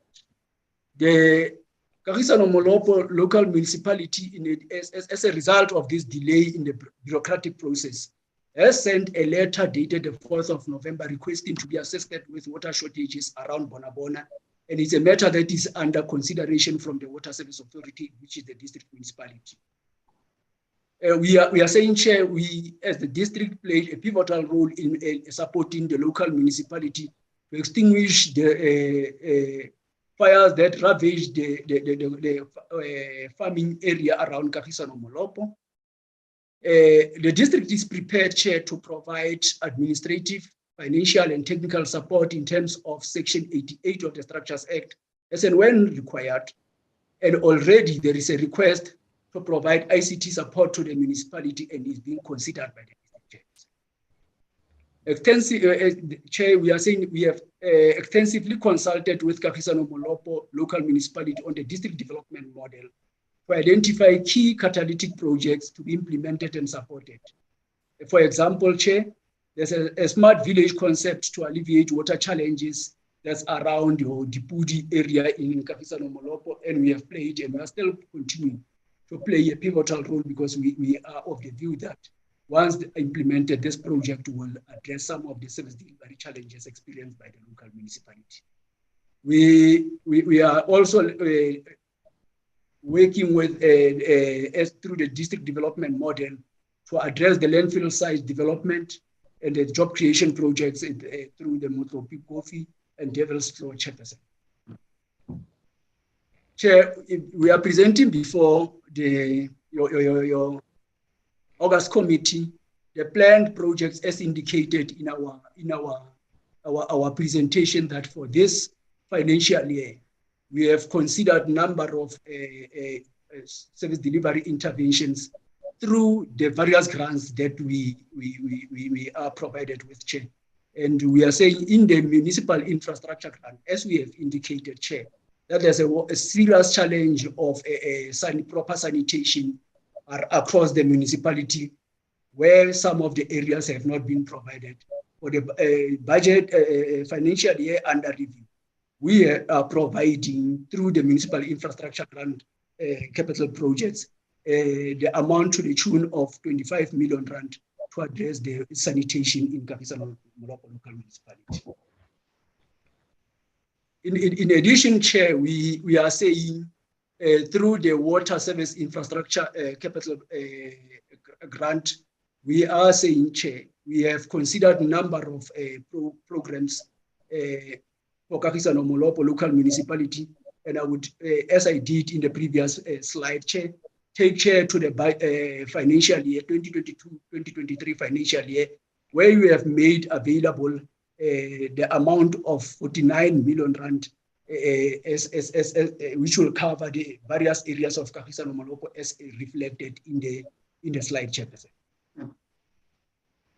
Further to that, Chairperson, we have also provided a service delivery intervention program to Kagisano-Molopo municipality through the Rural Bulk Infrastructure Grant for the capital projects for this financial year, Chairperson. They are outlined in the slide as it is, and at the top is the Bona cluster that I referred to, which experienced the challenge in the previous financial year. But through the intervention of the minister, we are hopeful that the challenge will soon be addressed. And we are saying, Chairperson, we have made available the total amount of 157 million rand for Kagisano-Molopo for this financial year. In conclusion, Chair, I was saying on the 8th of November 2022, our council resolved to sign a service delivery agreement with Makali's Water Board, a board that comes after the minister has de-established CDB. We are saying this will ensure that the services previously performed by CDB and Water Board will be carried out by Makali's Water Board without haste. We are further committing, Chair, that through the intervention that I indicated from the minister, we'll fast-track resolving the approval of the implementation readiness study with a Department of Water and Sanitation to unblock the Bona cluster, which is experiencing water shortages. We are addressing the water shortages in the Bray Pomfret area by drilling and equipping the boreholes around the area. Chair, we are hoping that as a water service authority, the high vacancy rate which existed on our side will be a theme of the past. as we have appointed a substantial municipal manager who will assume responsibilities with effect from the 1st of December. And we are saying this will then lead to the capacitation of the district municipality on our side to further provide the necessary support to Kagisano-Molopo municipality. We'll support with administrative, financial, and technical services as and when needed by Kagisano-Molopo local municipality chair. And we will continue to engage with them on the district development model to realize the planned interventions and projects included in our District 1 plan becomes a success and therefore help us to deal with issues of unemployment and poverty around the area. Having said that, Chair, I thank you and thank the committee at large. Thank you very much. Thank you very much, Executive Mayor. The last presentation now would be for the local municipality. The local municipality, Kagisano-Molopo. Executive Mayor, can I hand over to you? Thank you very much, Honorable Chairperson. Let me take this opportunity to extend my greetings to the Honorable Chairperson and members of the Portfolio Committee, the Deputy Minister, the MEC for Provincial Treasury, the Executive Mayor, SALGA, DDG, and other entities present in this meeting. Perhaps, Chair, we should start by apologizing for being behind schedule in terms of forwarding the presentation to the committee, but we did manage to submit the presentation. And if there is any information that we have omitted in the presentation, it will be forwarded, and an amended presentation will then be forwarded to the committee. So I'll be taking the committee through the status of the municipality. And if the chairperson allows, then the administrator will come in just to make a broader reflection on the progress of the Section 139 intervention. So on the introduction and background, Kagisano-Molopo is a grade 2 municipality which is situated in Kagisano village in the Northwest Province and covering almost 77 villages, and with Tlhakgameng, Kagisano, and Morokweng. Chair, can I request the presentation to be flagged? Yes, yeah.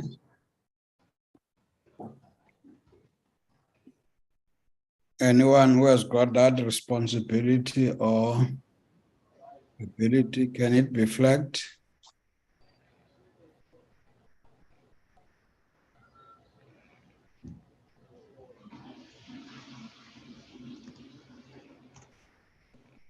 Or with the powers vested upon the chair can allow me to proceed? Yes, you should proceed, and the other power, the person who must flight this, it must be done. Proceed, Honorable Mayor. Thanks, Chair. So Kagisano-Molopo is a grade 2 municipality situated in Kagisano village in the Northwest Province and covering almost 77 villages, with Tlhakgameng, Kagisano, and Morokweng being the main villages that are clustered with other sub-villages. And the municipal council is constituted by 29 councillors, and of which 15 of them are ward councillors, and 14 are PR councillors. And the term of the current municipal council started on the 9th of November 2021. And since the beginning of the current term, there has been a resistance to accept a change from the municipal administration led by the former municipal manager. And the resistance led to an attempt to change the deployment arrangement of the majority party in council. And those developments led to the collapse of good governance structures, which led to a high level of instability within the municipality. And the instability became clearer after the council meeting held on the 30th of March 2022, wherein the parallel council meeting, which was presided over by the former municipal manager, passed a motion of no confidence against the speaker and another motion of confidence on the mayor on the 12th of April 2022.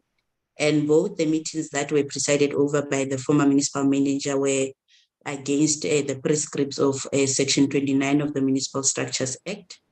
And the Speaker and the Mayor approached the court and were granted a court order in favor of them on the 12th of April 2022. And the order was confirmed on the 27th of October 2022. On budget and integrated development plan, a certain group of councillors led by the former municipal manager attempted to adopt a budget and a 5-year IDP in an unlawful meeting held on the 29th of June. And upon noting the developments in the municipal council, the National Treasury requested some information to confirm the legitimacy of the meeting held, and the uncertainty regarding the legitimacy of the adoption of the final budget resulted on the National Treasury withholding the release of the municipal equitable share and other conditional grants. And as a result, the situation Provincial Exco placing the municipality under Section 1391B of the Constitution, and Mr. Selomaroja was appointed as the administrator on the 20th of September 2022. And Mr. Olaudze Bujosinyane, who is the former municipal manager's contract, was terminated on the 7th of October 2022. We currently have Mr. Kagisano-Molopo, who is substantively the director responsible for planning and development, who was appointed as the acting municipal manager. So, in essence, Chair, ever since the inception of the term, the municipality has been experiencing a lot of challenges, which one would say they were political, and these challenges affected governance, service delivery, and the entire decorum of council. And these challenges emanated from a divided council, which was orchestrated by the then accounting officer, who acted grossly and presided over illegal council meetings, which saw an unprecedented removal of the mayor and the speaker respectively. But as indicated, the mayor and the speaker then approached the court to seek relief and recourse, and of which an interim court order was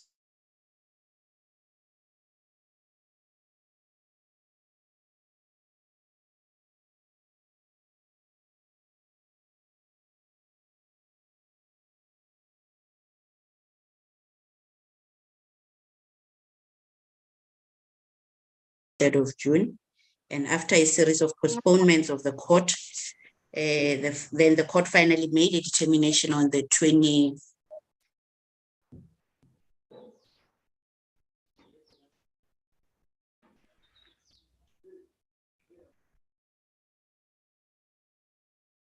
Yes, Mayor. We have lost the mayor, Chair. I thought it's me only who has lost.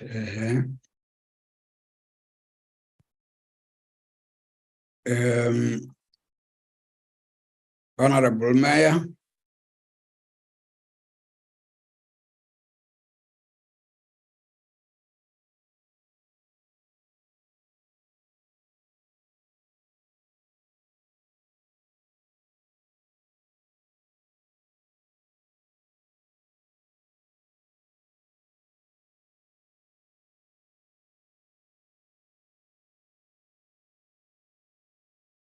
Recording in progress. I was still on the floor, Chair. Oh, we are looking for you. You disappeared. Continue, Honorable Mayor. Yes, Chair. As I was indicating that both the meetings that removed the speaker and the mayor were declared unlawful and set aside by the court of law, and that also the court set aside the illegal meetings which adopted the IDP and the budget. And the municipality will then furnish the committee with a copy of the court order if the committee so wishes. But post the Section 139 intervention, the municipality has embarked on a series of meetings of management and meetings with the provincial and national treasury to try and remedy all the budget-related matters. And the management meetings were to mainly deal with the issues around the IDP in order to respond speedily to the service delivery backlog that has been there as a result of the political instability. So in conclusion, Chair, one would say that there is a positive outlook of stability since the Section 139 intervention. And the municipality has managed to have its first successful council meeting on the 13th of October, and the second successful council meeting, which adopted the 5-year IDP and budget set on the 10th of November 2022. So, Chair, I think for the first time in the history of the municipality, the Section 139 intervention is received well by the community of Kagisano-Molopo, and there is no intense resistance like we have seen in the past. We are working well with the provincial government through the administrator, Mr. Selomaroja, and this is after the municipality embarked on a series of meetings with both the Provincial Treasury and Coghsta MECs, who have been committed and have worked tirelessly to stabilize the municipality even before the invocation of Section 139(1)B. So currently, Chair, the municipality is busy working on a service delivery improvement plan and a consequence management plan, which will be submitted to the provincial government in due course, which is the Provincial Treasury and the Department of Coghsta, after being adopted in the next council meeting. And at the same time, we are working on capacitating the MPEC committee so that it can perform its functions fully and commission an investigation that will look into all the other issues of corruption and maladministration that were brought to the attention of the municipality, and other factors like the UIF issues that are affecting the municipality negatively in terms of the municipality achieving its primary objective, which is to deliver the services to the people of Kagisano-Molopo. Thank you very much, Chair.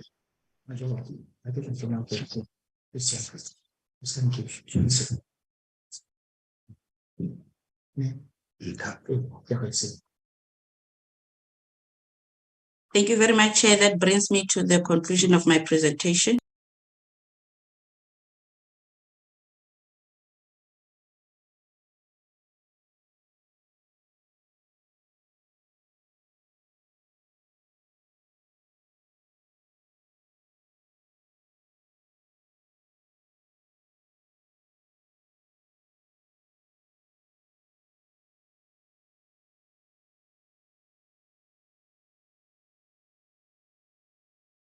Chair.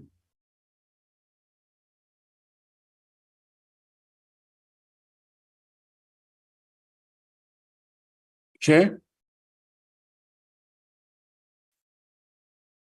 I think the chair is gone. Oh, I'm not gone. I saw the hand of Honorable Chaba, and I only heard voices now after that. Then Honorable Space number 2, Honorable Grunewald number 3, Honorable Teza number 4. For now, those are the hands that I see. Can I start with Honorable Chaba? Thank you, Chairperson. Good morning, Chair. I am audible enough, Chair. Yes, you can hear you. Chair, good morning, Chair, and the colleagues and the department who are presenting. Let me welcome the presentation, Chair, all presentation. Chairperson, in this municipality, Chair, as at the 23, in the eve of the meeting, the municipality had not yet submitted its report to the portfolio committee. Chairperson, this makes it difficult for the committee to engage the municipality and amount to impeding the committee's oversight function.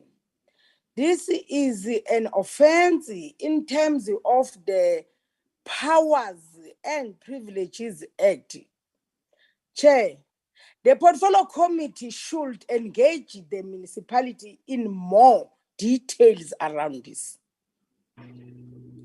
Honorable Chairperson, on the 30th of April 2019, the municipality agreed to pay IGKM management services on an amount of 6 million over a period of 1 year and 2 months to investigate unauthorized, irregular, fruitless,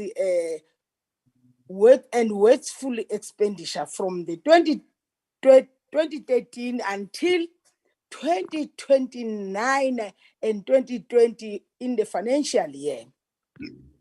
The municipality was requested to function the committee, the portfolio committee, with a copy of this investigative report. The municipality has not complied with this request.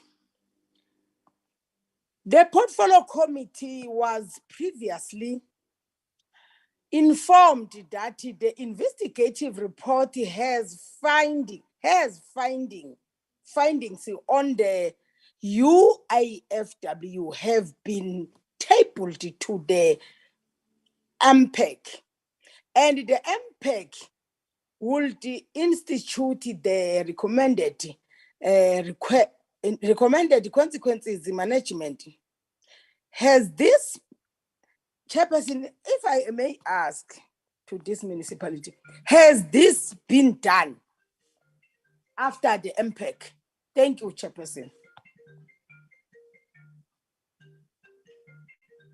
The next is Honorable Space. Thank you, Chair. Chair, I'm going to leave my video off. No, it's fine. Chairperson, in anticipation to the Auditor-General's comment that mentioned that it doesn't look like the audit report is going to be any better. It's actually going to be worse. So I want to understand, what does the AG, if any, recommend should be done after all that they have done and all the interventions that has been implemented? Then, Chairperson, my second question is more or less in the same line, is also what are the requirements that needs to be met before this intervention will end, and what is the progress being made? There has been a lot said about the progress being made, but if you look at some of the reports, it contradicts what is said in terms of the progress that's been made. Thank you, Chair. Thank you, Honorable Groenewald. Thank you, Chairperson. Yes, please let me keep my camera off as well. Chairperson, I've listened and I've watched through the presentations, and it's looked like a lot of window dressing. Chairperson, the reason why I say that if you go to the municipality, you will see that there is no service delivery. You will see that it's a dysfunctional council. I cannot see how they're going to get out of the mud they are currently in. Chairperson, if I heard correctly in the last presentation, they only adopted an unfunded budget on the 10th of November. If that is correct, then the question will be MEC of Coghsta in Northwest, what have been done by the province in terms of our clear local legislation? Should that council then still be a council? And if that is the case as well, if that's the first budget not being approved within the time frames of the MFMA, what does it spell for the future of that municipality where your council, the first budget that specific council after 21 election, that wasn't adopted in terms of that framework? Then I also looked at SALGA's presentation. They said what support they are giving in terms of the councillors and so forth. And then the last slide, they say, but nobody is attending. So what actual steps are SALGA going to take to make sure that those councillors get that training? And in terms of your code of conduct for councillors, you have to have at least, meetings quarterly in terms of the act. And when such councillors do not attend that meeting, there's clear consequent management in terms of that. Why wasn't consequent management taken if there wasn't meetings held between January and October in 2022? so the MEC can respond on that as well. So, Chairperson, I think this municipality is a clear indication of what Northwest looked like, but I think this one is the worst. I think also we can describe it as the worst municipality in South Africa in terms of service delivering. They've got 4 core functions in terms of sewage, in terms of your waste, and water, electricity is your main functions within a municipality. These municipalities do not comply with one of them. So, Chairperson, that will be my input. Thank you so much. Thank you very much, Honorable Peza. No, thank you. Thank you very much, Chair. I think the first thing that will come to mind is that if officials are fighting amongst themselves, they are taking themselves to court, and there's pandemonium like that on the basis of personal infighting in the municipality. You ask yourself, where is the community today in terms of a service delivery? And Honorable Ruth has painted that picture. Let's go, Chair, to what the Auditor-General says first there. The AG indicates that the councillors are not capacitated to deal with the UIF. What is the remedial action that SALGA will undertake to capacitate councillors in relations to the UIF? Because all those things of UIF, Chair, if you are dealing with wasteful expenditure, if a wall there, you took money from the public and said you are going to do you are going to refurbish the wall, and then you don't refurbish it, it means that you are corrupt. That money did not go for intended purposes. It's the same everywhere. The question then remains: what are the impediments that constitute the process of Section 106 investigations? Because we hear that Section 106 are halted here, and there are threats and things like that. So, because that Section 106 of the Systems Act will actually give us a sense of the consequences that have been taken, the nature of the consequences. A person who is liable to those things. So we want to get an understanding what really constitutes that particular issue. And then SALGA talks about poor ethics. I mean, how is the administration going to deal with, to transform ethics of people who are inherently corrupt in a municipality? Even if I can come there or you can go there yourself, Chairperson, you are not going to change the people's ethics there. So how do you transform ethics? And how does the Section 139(1)(b) of the Constitution seeks to deal with issues of internal battles between warring factions of the ruling party of the municipality, to shift that focus to service delivery? Because we can't be talking PR issues in the committee. You know, we must talk issues of political influence. You know, how does the administration gets to do away with political influence himself? So that those unethical elements in the municipality do not seek to use the administration to loot the coffers of the municipality. That's what's that there. And then we have been here, Chair, before with this municipality, and there are many issues. And water and sanitation being amongst them is one of them. And that goes to show the worst state of the municipality of Kagisano-Molopo, and just the lack of skills in that municipality, the control environment that's lacking there, the I mean, the support of MISA, that they are talking about the infrastructure development, for instance, Chair. If you are MISA giving support there, why are we still having issues of water and sanitation to date? What is your outcome of infrastructure development there? It's nice to say capacity building and all that thing that you are addressing here in the committee, but we need timeframes in terms of to do analysis of your capacity building. What is the nature? You know, it's graduates and all those things that you are putting there. But we want to get an understanding. What is the nature and the completion thereof? Chairperson, I think that contributes my questions there. Thank you very much. Thank you very much. I'm not sure, Honorable Space, is your hand still up? You want to say something, or it's an old hand?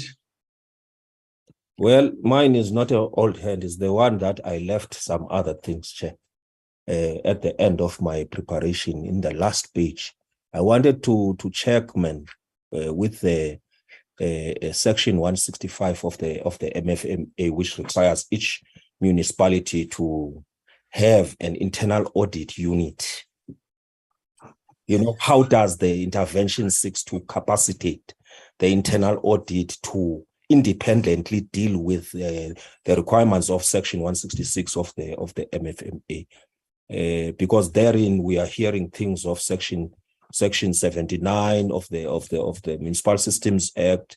There's no service delivery. There's regression in the audit opinion, and it doesn't look like there has been issues that have been addressed in relations to the issues that have been raised by the Auditor-General, Chair. I just wanted to ask what is the state, and how will the intervention deal with section 165?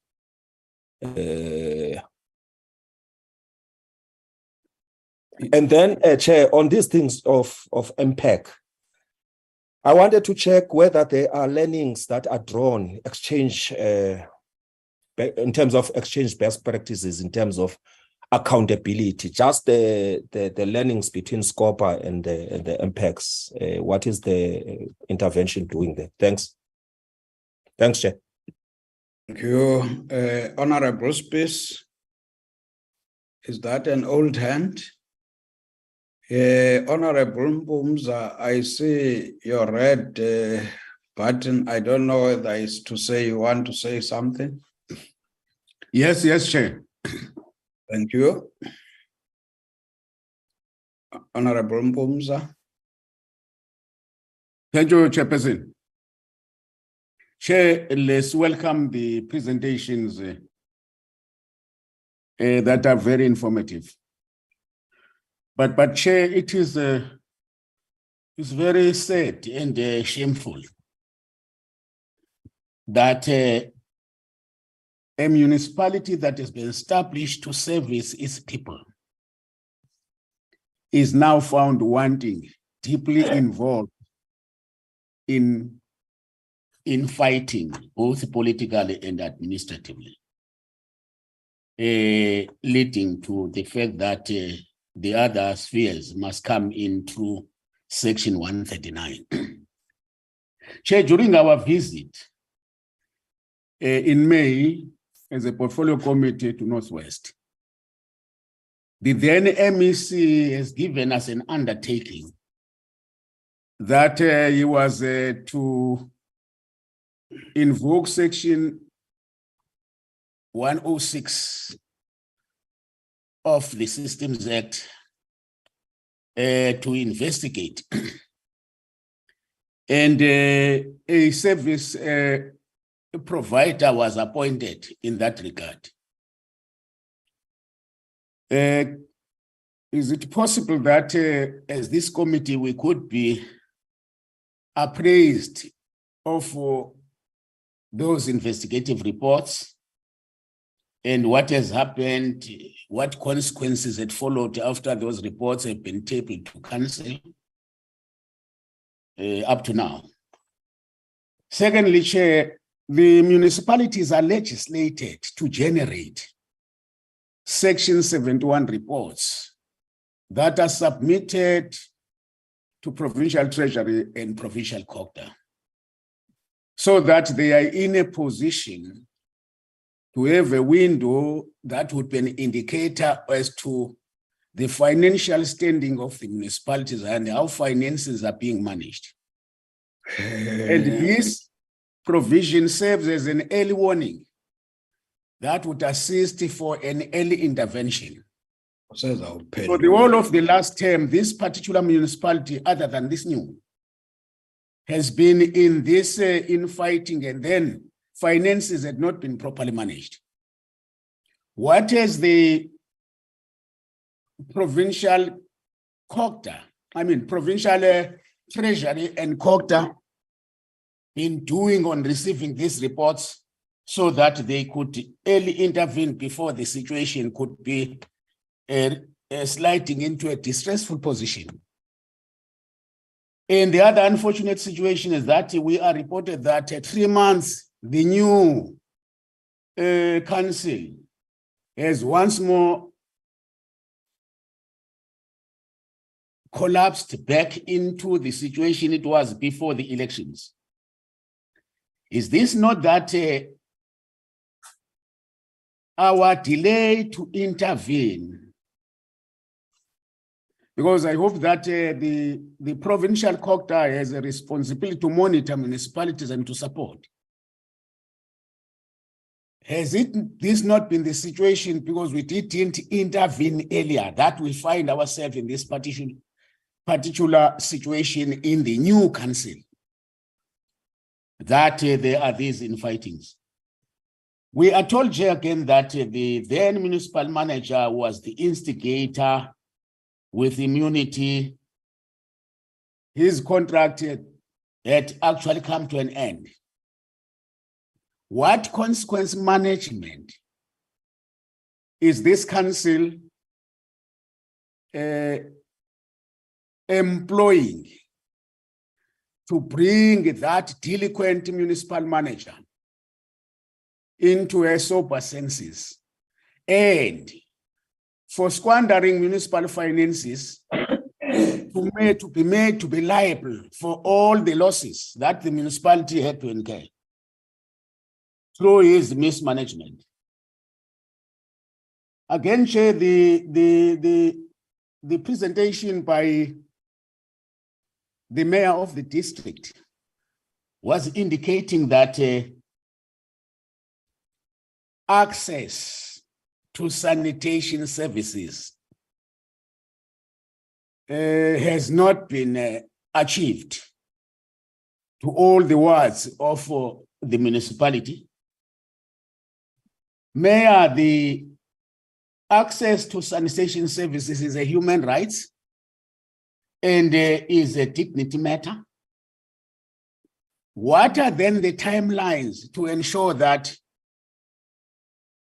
all communities in the wards of the municipality have an access to sanitation services? I've seen your slide where you bring us your planned project, but my interest is, what are the timelines to ensure that access coverage is achieved?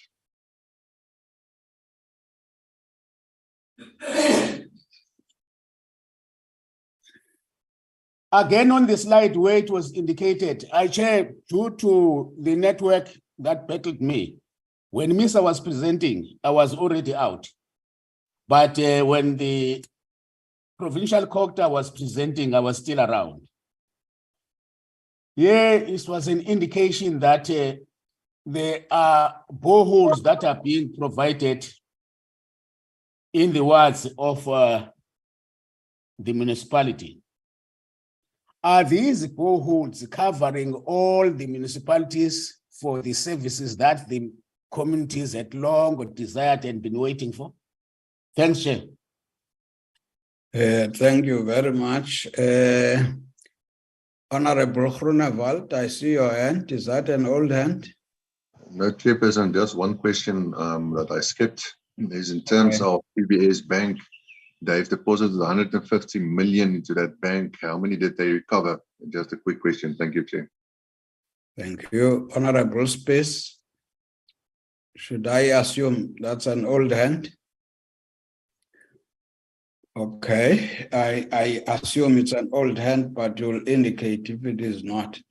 We will now, Honorable DM, Honorable MEC, Honorable Executive Mayors, directed by yourselves. I think we must in that order, so that there's some coordination.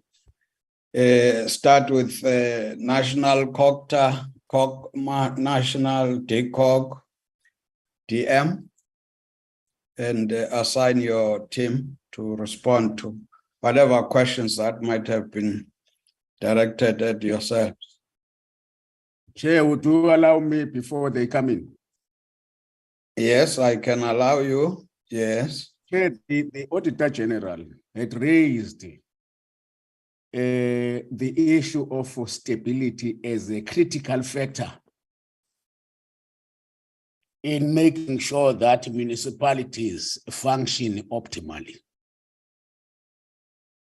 Can we be appraised by the mayor of the municipality that they had understood at the strategic level the dire need of ensuring stability for optimal functioning of the municipality? Thanks, Chair. Thank you. DM. Thank you, Honorable Chair. Thank you to honorable members for engaging the presentations in totality.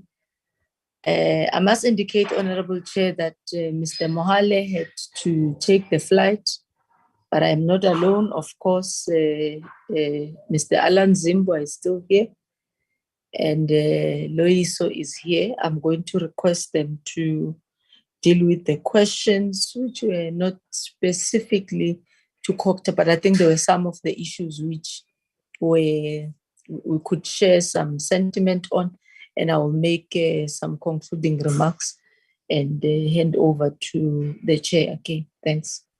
Can we start with Mr. Vimba? I'm sorry, Zimbo. Hey, Chair, there's a Vimba and a Zimba. They are very related in the tongue. Alan Zimbo to start with the MISA portion and Loisa with the DCOG portion, and then I will close up. Thank you very much, Honorable Deputy Minister. The one question I will attempt to respond to is from Honorable Teresa, who highlighted a very important issue about timelines. And indeed, he is very right, Honorable Deputy Minister. What we would like to indicate, Honorable Teresa, is that with the reports being given now, that stability is now happening within Kagisano-Molopo local municipality. It will make the work of MISA and all national and provincial departments easier to support in terms of Section 154 of the Constitution. And with respect to water and sanitation, the water services that you mentioned, Honorable Teresa, we will work with Dr. Ruth, our SM district, who is the water services authority, to ensure that they finalize their water services development plan, which provides the timelines, as you have indicated. And they do have one. It just needs to be updated. And we work together with the Department of Water Services. I mean, the Department of Water and Sanitation is there, the monitoring sector department, to ensure that that is put in place. But the main point that I wanted to indicate, Honorable Teresa, is that indeed with the stability that is reported, we should be able to then bring forward those instruments that have the timelines, but our work continues on the ground. Thank you very much, Honorable DM.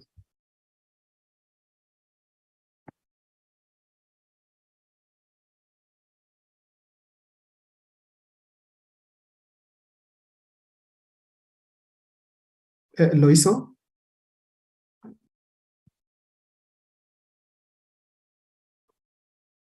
Loiso? Loiso was on the platform, maybe he's having challenges, Honorable DM. Hello? Yes, please proceed. I got cut off at some point in time and I've just rejoined now. I just want to find out what were the issues. Well, it's okay, Chair, with your permission. I did see he got dropped off and he is connected over the phone now, but it's okay. I think I can be able to deal with the two outstanding issues rather than rehashing the issues which were raised to the members, to person who got cut off.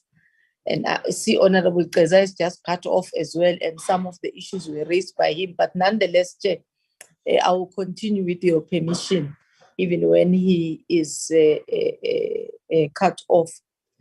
Chair, I did indicate in our opening remarks, and also Mr. Mohale did indicate, both the provincial and the national support teams had a difficulty in commencing and starting the support. And the mayors elaborated in terms of the attempts they've made to create stability in the municipality so that you are able to bring in support. Imagine a situation where you want to come and bring support, but council itself is not stable. Then the measures which you are trying to put in place rather become difficult because there is no proper coordination, there's no support or nobody receives the support. The MISA team might have not articulated as well the attempts before they could even begin with the work in terms of trying to just get the presence appreciated in the municipality, but also the support being received and welcomed and a buy-in. And the mayor also indicated the difficulty it took the processes legally for them to even challenge the issues. Yet there is, Honorable Brink, you can call it legal progress, yes, but we also have to appreciate the difficulty that the municipality is still having, actually. One, you have cited the issue of the budgetary process, but also you have cited the issues of no proper service delivery that is afforded. But we also have tabulated issues, and I think Mr. Alan can then send to the team the revised timelines with regard to the delivery areas that MISA is assisting with. Honorable Kagisano, obviously, the question now belongs to all the honorable members. So, Chair, I'll take it in that spirit and continue. By very design, provincial Coghsta and national Coghsta ordinarily will only come in a form of a support, whether there is a 139 or no 139, but to all the municipalities. So they are custodians of designing their own delivery. They have challenges. So it is not possible for provincial Coghsta or national Coghsta to overtake all the service delivery that the municipality is supposed to do. I mean, we only have a small unit of MISA at national. It collaborates with the province. So it will not be possible, honorable members, that we will close all the potholes in just this one municipality and all. But our training programs are meant to enhance the work that is there, the people that are there, to be able to understand and do the work themselves. And that is why we focus more, though we also deploy, like in the spatial development and engineer practicing in developmental planning and architect to assist the municipality to adopt its plan. We do go to such extremes in areas where there are difficulties. And I think the last issue I would want to comment to, Chair, is the coordination and the collaboration of capacity development between ourselves, Coghsta and SALGA. That once the areas have been identified, we focus more on the technical support. SALGA has very minimum technical support. Yes, they do in terms of audit programs, but they deal with municipalities specifically that they can also adopt in their municipal support audit plan improvement. The issue of non-attendance then falls squarely on council to be able to push its own directors and employees to be able to attend the schedule that SALGA issues, one in terms of the working groups for capacity, but two also in terms of councillors who are supposed to attend. For example, the MPEC training, the speakers training in the speakers forum, the chief whips training in the chief whips forum. Honorable Chair, it may not necessarily also on that be possible for SALGA to issue any sanction. The law even doesn't allow them to do that. So it's more about, we understand we have got this challenge, we have reviewed the audit plan, we are putting up this, please show attendance. And really it will be more about an engagement and sensitizing one another how important this issue is. But for a very long time, as the MEC said, this council has been bogged down in trying to pave a smoother administration political stability for any other program to land and be implemented properly. Thank you, Chair. Thank you. Can we now move to MEC Osho and your team, including Coghsta? Over to you, MEC. No, thank you very much, Honorable Chair and Honorable members. Let me welcome the questions as raised by honorable members of the Portfolio Committee. Chair, you'll pardon me, before I hand over to the team, I would want just to take you back as a Portfolio Committee members. I know that you did indicate that you have been briefed in terms of what has happened, and you are now a successor in charge in terms of taking the process forward. If honorable members can recall, we have had several engagements in the previous council before this new council. And part of the root cause of the problems, deeply rooted problems in that municipality at the time with council, we had a council that was micromanaged by the municipal manager. And that has deepened the divisions and has eroded the moral high ground in terms of compliance, and there's not been adherence in terms of the rule of law. Instead, we are sitting with an MM as we invoked, provincial government invoked in the previous administration, fifth administration in 2019. As provincial government invoked section 139, we are sitting with an MM who took us together with council, they took provincial government to court. And there has been that battle. However, with the current council, we are sitting with a council that has asserted itself in terms of their political oversight, who are well aware of the role that they should play over administration. And as a result of that, our observation as Coghsta and Provincial Treasury is it has agitated the MM.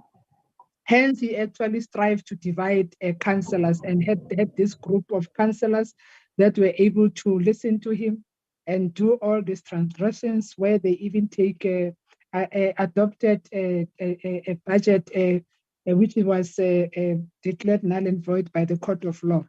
So I think we must commend honorable members that we are sitting with councillors, especially the speaker and the mayor, who are well seized with the political oversight ecosystem and are well prepared to actually ensure that there's accountability. I think that's one area that we must appreciate from a government side and as well as from the portfolio committee side, because if you have to compare and assess the previous council and the current council, this current council, we had a sizable number, but who could not correct in council. It was, I think, it's around 11 councillors, but who were very decisive and firmed up in making sure that they want to hold the municipal manager accountable, and they were determined even to take the MM to court and ensure that some of the judgments are taken for recourse, and finally the outcome, the current judgment, is in favor of the mayor, the sitting mayor, who is legitimate, together with the speaker and the other councillors. And as a result of that, Chair, there has also from Provincial Treasury, we started that work together with Coghsta and SALGA. We are like the triplets. We work together, we are glued up together in making sure that we provide that support. And from Provincial Treasury side, what we have done, Chair, there's been work around the issue of even the reviewing of financial statements to provide that support. With the new structure that we have has been approved by the DPSA for Provincial Treasury, we have district directors. And our district director for Provincial Treasury, for Dr. Ruth Mompati, is hard at work. Actually, Dr. Ruth Mompati is part of the municipality. All the municipalities within that district are part of the municipalities that actually are in financial crisis. However, Kagisano-Molopo is much better as compared to other municipalities, including the district. Hence, with the support in preparing, reworking what HOD has presented to rework the budget, we have also assisted them to make sure that they prepare the financial plan to respond to the elements of the financial recovery plan. So I think, yes, honorable members would think that we took time as provincial government does, but there's been a concerted multidisciplinary team, concerted effort through the multidisciplinary team to provide support. Of course, also with our I think DM has covered ground in terms of that, and as well as National Treasury. And as a result of the resistance and instability in this current administration, which was perpetually caused by the MM, we were left with no choice as Provincial Treasury but to propose to Coghsta to jointly submit a letter, a memo to the Minister of Finance and the Minister of DCOC that we must invoke Section 216 of the Constitution and actually to withhold the equitable share, which was not a desirable intention because it was going to affect the service delivery, but we had no choice, because we are sitting with a municipality that could not comply, that did not adopt the budget, and that continue to have all those instabilities. And this is one municipality, the MM, from administration, that also rely on that over-reliance on consultants. Everything that is done there is done through consultants. But with this new council, they have been decisive in asking difficult questions to the administrator. And I think, Chair, we should appreciate the work that has been done. There's been delays. It looks like not a great progress. So far, little progress has been mentioned, but I think that there is leadership, political leadership that is prepared to steer the ship to the right direction. In terms of the post-audit action plans, I'm confident, Chair, because we are consistently working through our district director in providing that support to, and this is part of the support plan from Provincial Treasury point of view, in making sure that we strengthen the oversight committees. We are making sure that the MPEC committees are giving support. And we are now working with SALGA to ensure that as and when MPEC committees prepare their schedules for engagements as part of their oversight, Provincial Treasury will be like your AG during SCOPA sittings. They'll go and brief the MPEC committees as part of empowering them. So I think, Chair, from our side, we will continue to provide support, working together with SALGA and Cooperative. But with the question that they've asked by members on the delay in terms of the intervention, I think we are registering great progress. This is one intervention that has been fully accepted by community members, by business, by Bohosi Barna, the traditional authorities, and councillors. So there is that cohesion within the institution as well to make sure that there is stability and the services can be delivered to their communities. Thank you, Honorable Chair.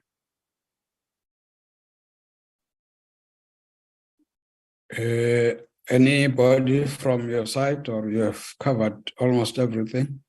I think I've covered everything now. I'll check with Lizzie and if maybe there's anything, but I think HOD, I don't think we have any other thing from our side from Provincial Treasury, but I think that I've covered both departments.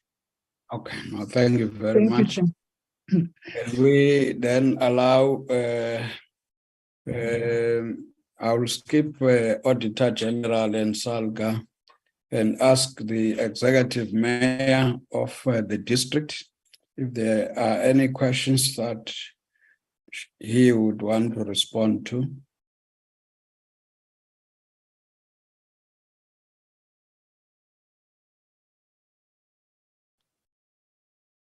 Thank you very much, Honorable Chair. Chair, with your permission, may I respond to two questions that I think have been posed with regard to the services that we provide as a district municipality. The two questions are from Honorable Mpumza. In the first question, Chair, Honorable Mpumza wanted to understand the timelines with regard to the coverage of the sanitation in Kagisano-Molopo local municipality, Chair. And we are saying, Chair, we will gladly provide for the coverage, the timelines with regard to the project that is under implementation. We are saying that, Chair, simply because we appreciate that there is a serious backlog in terms of sanitation, and this is a human rights issue. However, the matter under discussion, Chair, is a moving target because it's provided for as and when settlements continue to grow. And sometimes our settlements grow at a rate that far supersedes the resources at our disposal. However, we can confidently say the project that we have presented for in line with its allocation, we are confident that by the end of January 2023, the project will be completed, and it's a project that is intended to provide 950 households in Kagisano-Molopo with proper sanitation. Chair, in addition to that, Honorable Mpumza wanted to understand whether the boreholes that were referred to by MISA would cover all the areas of Kagisano-Molopo local municipality. I must say, Chair, irrespective of the fact that MISA has responded on the technical support that they are providing on this matter, Chair, we can say in addition to that, the boreholes referred to by MISA would not ensure that there is a provision of water throughout the municipalities. These are the boreholes which are referred to for a particular area in Kagisano local municipality, Chair. In the presentation that I made, Chair, I indicated that one of the clusters of Kagisano-Molopo local municipality, Bona, Chairperson, as projects have been delayed by bureaucratic red tapes, which we have sought the intervention of the Honorable Minister, and we are hoping that soon we will get an approval to implement the project that will cover the better part of the cluster, Chairperson. In addition to that, we can say there is a further provision of water in the around the Dipudi area in Kagisano-Molopo. There is establishment of the boreholes around that area, which project Chairperson is sitting at 90%, and we are sure and confident that by the end of this month, November, the project will be completed. We also refer to the Bray Pomfret area, which is still having a project of a similar nature as that of Dipudi, and the project is also at 90% will be completed by the end of November, Chairperson. The projects on which we are still awaiting approval on, Chair, we are unable to commit with regard to their timelines, because it becomes difficult on our side to speak to the timelines when we do not have, we have not yet even procured a service provider.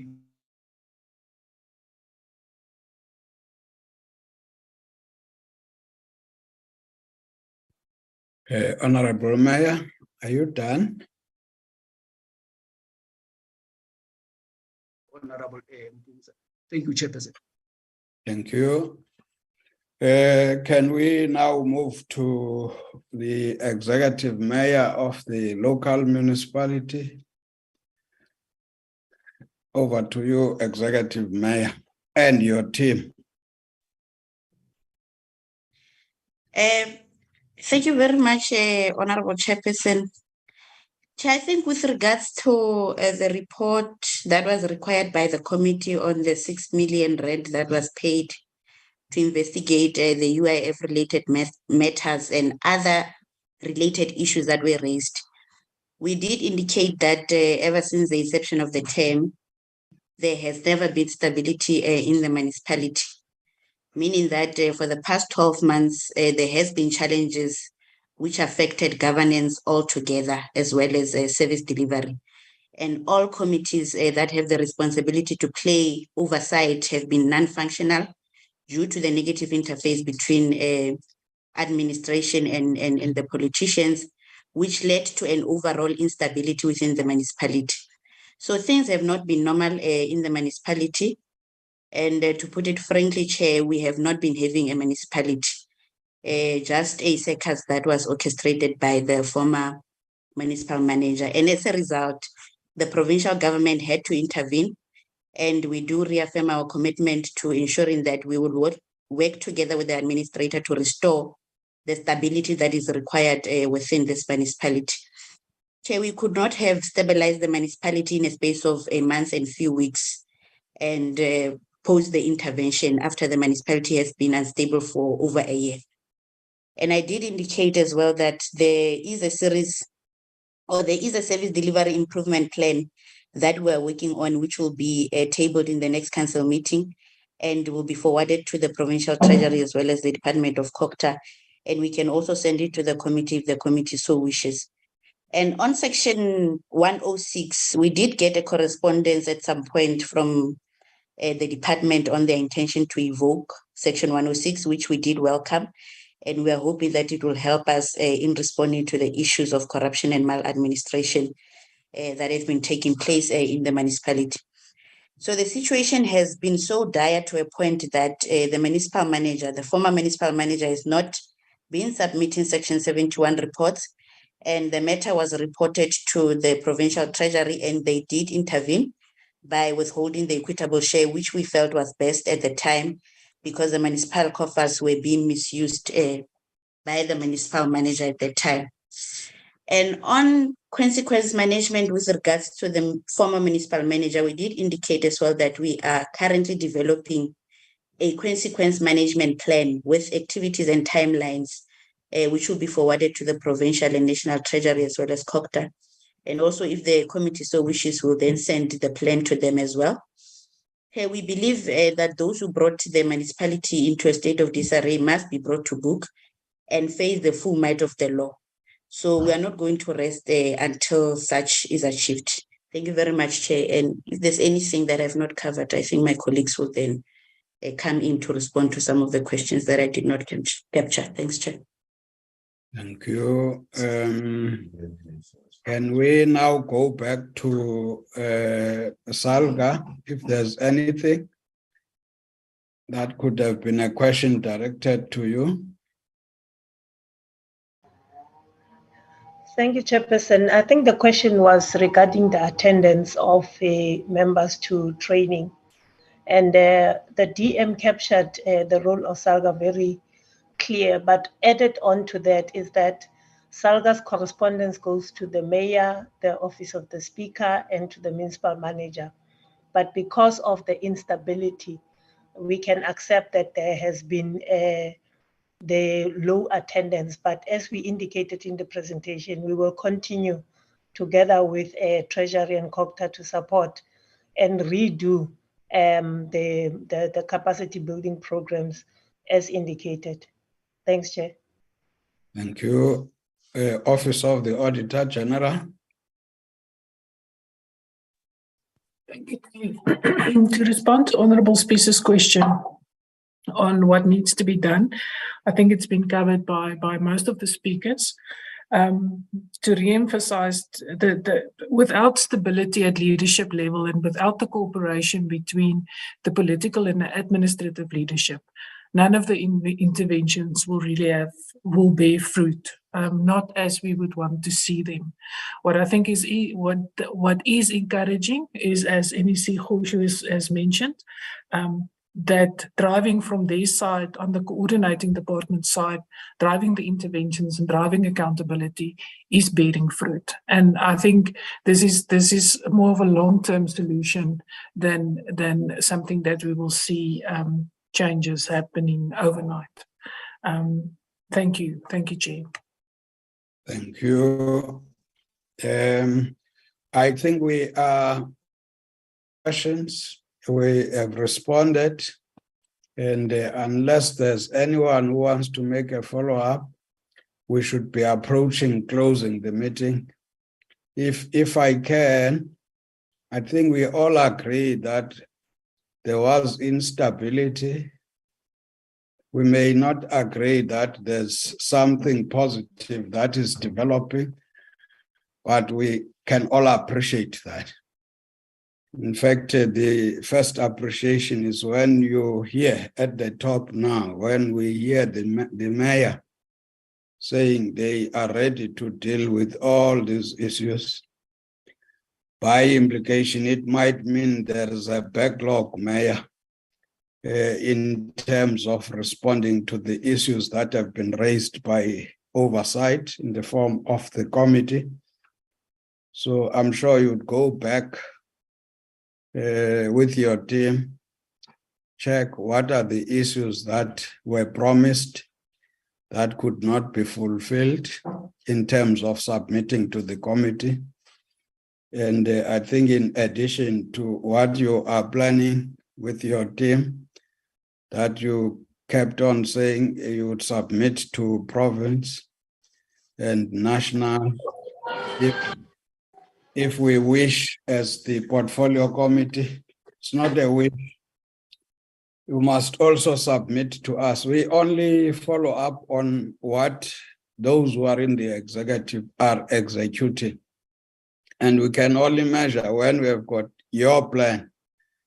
So submit to us as well anything that we might have asked questions about.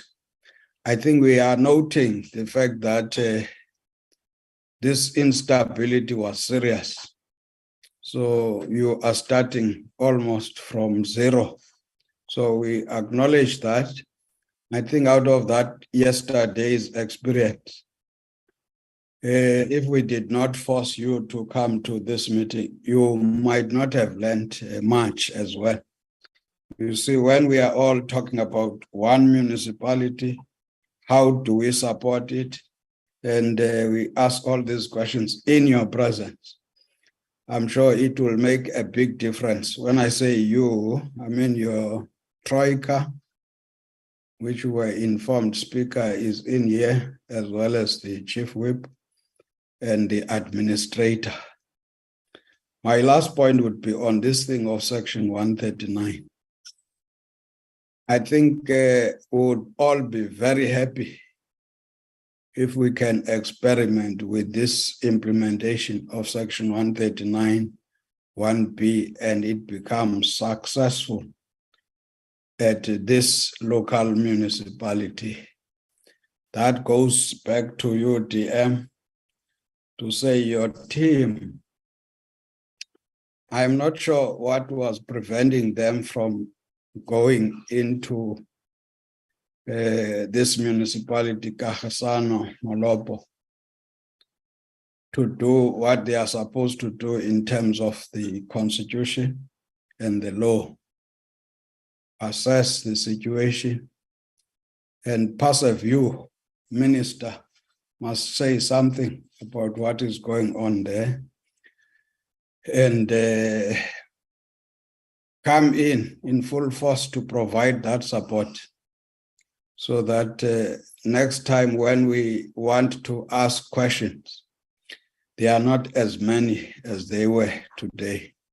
So I would say section 139, 1B First, I'm specific to this municipality, but generally, it's supposed to say when you want to take over, that is normally declared by the province. When you want to take over the authority, there must be specific executive powers that are taken from the municipality that the province might be accountable for.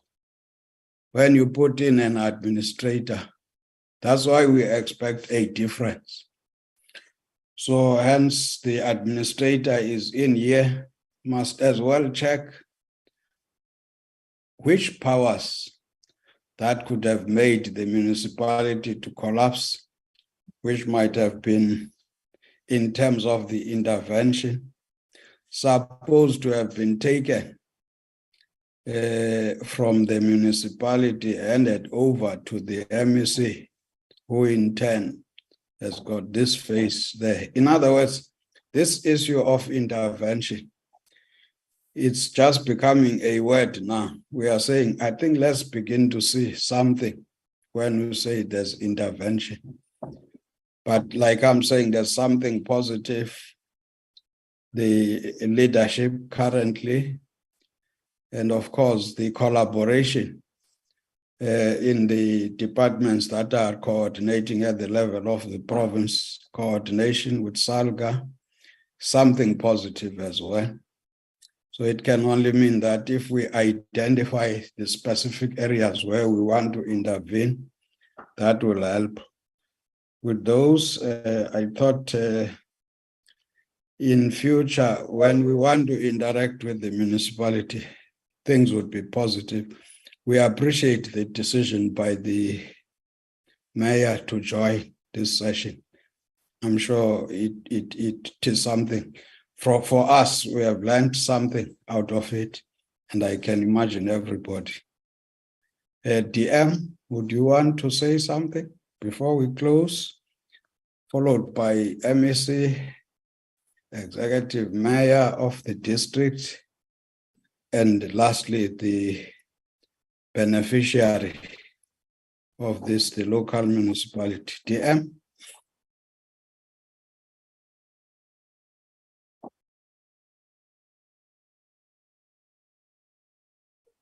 So maybe DM is gone. MEC?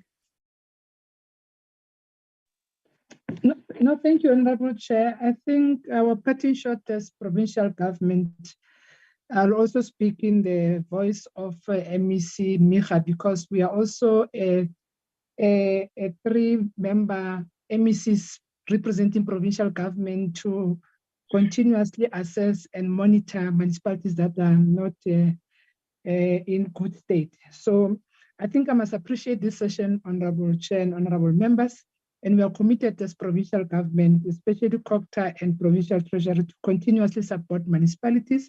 We'll work together with DCOG, MISA, National Treasury, as well as SALGA. And on the issues of budget reporting, accounting and audit support, and supply chain management, I must confirm, Chair, that, and revenue management, I must confirm that Provincial Treasury already has started to roll that plan, working together with also from a governance point of view, as well as everything, we are working together with Coghsta. So I think we are grateful of the session. We've learned lessons. There are things that we can also go back and relook at and work together with the municipality through the administrator, as well as the mayor, because the mayor, she's also a member of the MuniMec, where we also discuss issues of political oversight at our level. So thank you to honorable members and all stakeholders, and appreciate also the support from the DM. Thank you, Chair. Thank you, Executive Mayor of the district. Thank you once again, Honorable Chairperson. Chair, I must say from the onset that one appreciate the work that the committee is doing, and also further appreciate the support that is provided by both national and provincial Coghsta, including a provincial treasury chair. I must say the session, Chair, is in our side enriching. We appreciate the comments and the questions that have been posed by honorable members of the committee. They serve, Chairperson, as a positive or a positive development or a positive enforcement on the work that we do. We are mindful of the work and the role and responsibilities that you have to play, Chairperson. On that note, Chair, we will have taken some lessons from the engagement, and these lessons will only serve to strengthen the work that we do and the support that we provide to local municipalities in our district, Chairperson. On that note, Chair, may I once again appreciate the efforts, appreciate the engagement. They were enriching. Thank you very much. Thank you very much, Honorable Mayor of the local municipality. No, thank you very much, Chair. We want to take this opportunity as the municipality of Kagisano-Molopo to reaffirm our commitment to cooperating with the committee. And we also want to appreciate the immense support that we have been consistently receiving from both the Department of Treasury and the Department of Coghsta, as well as the district municipality.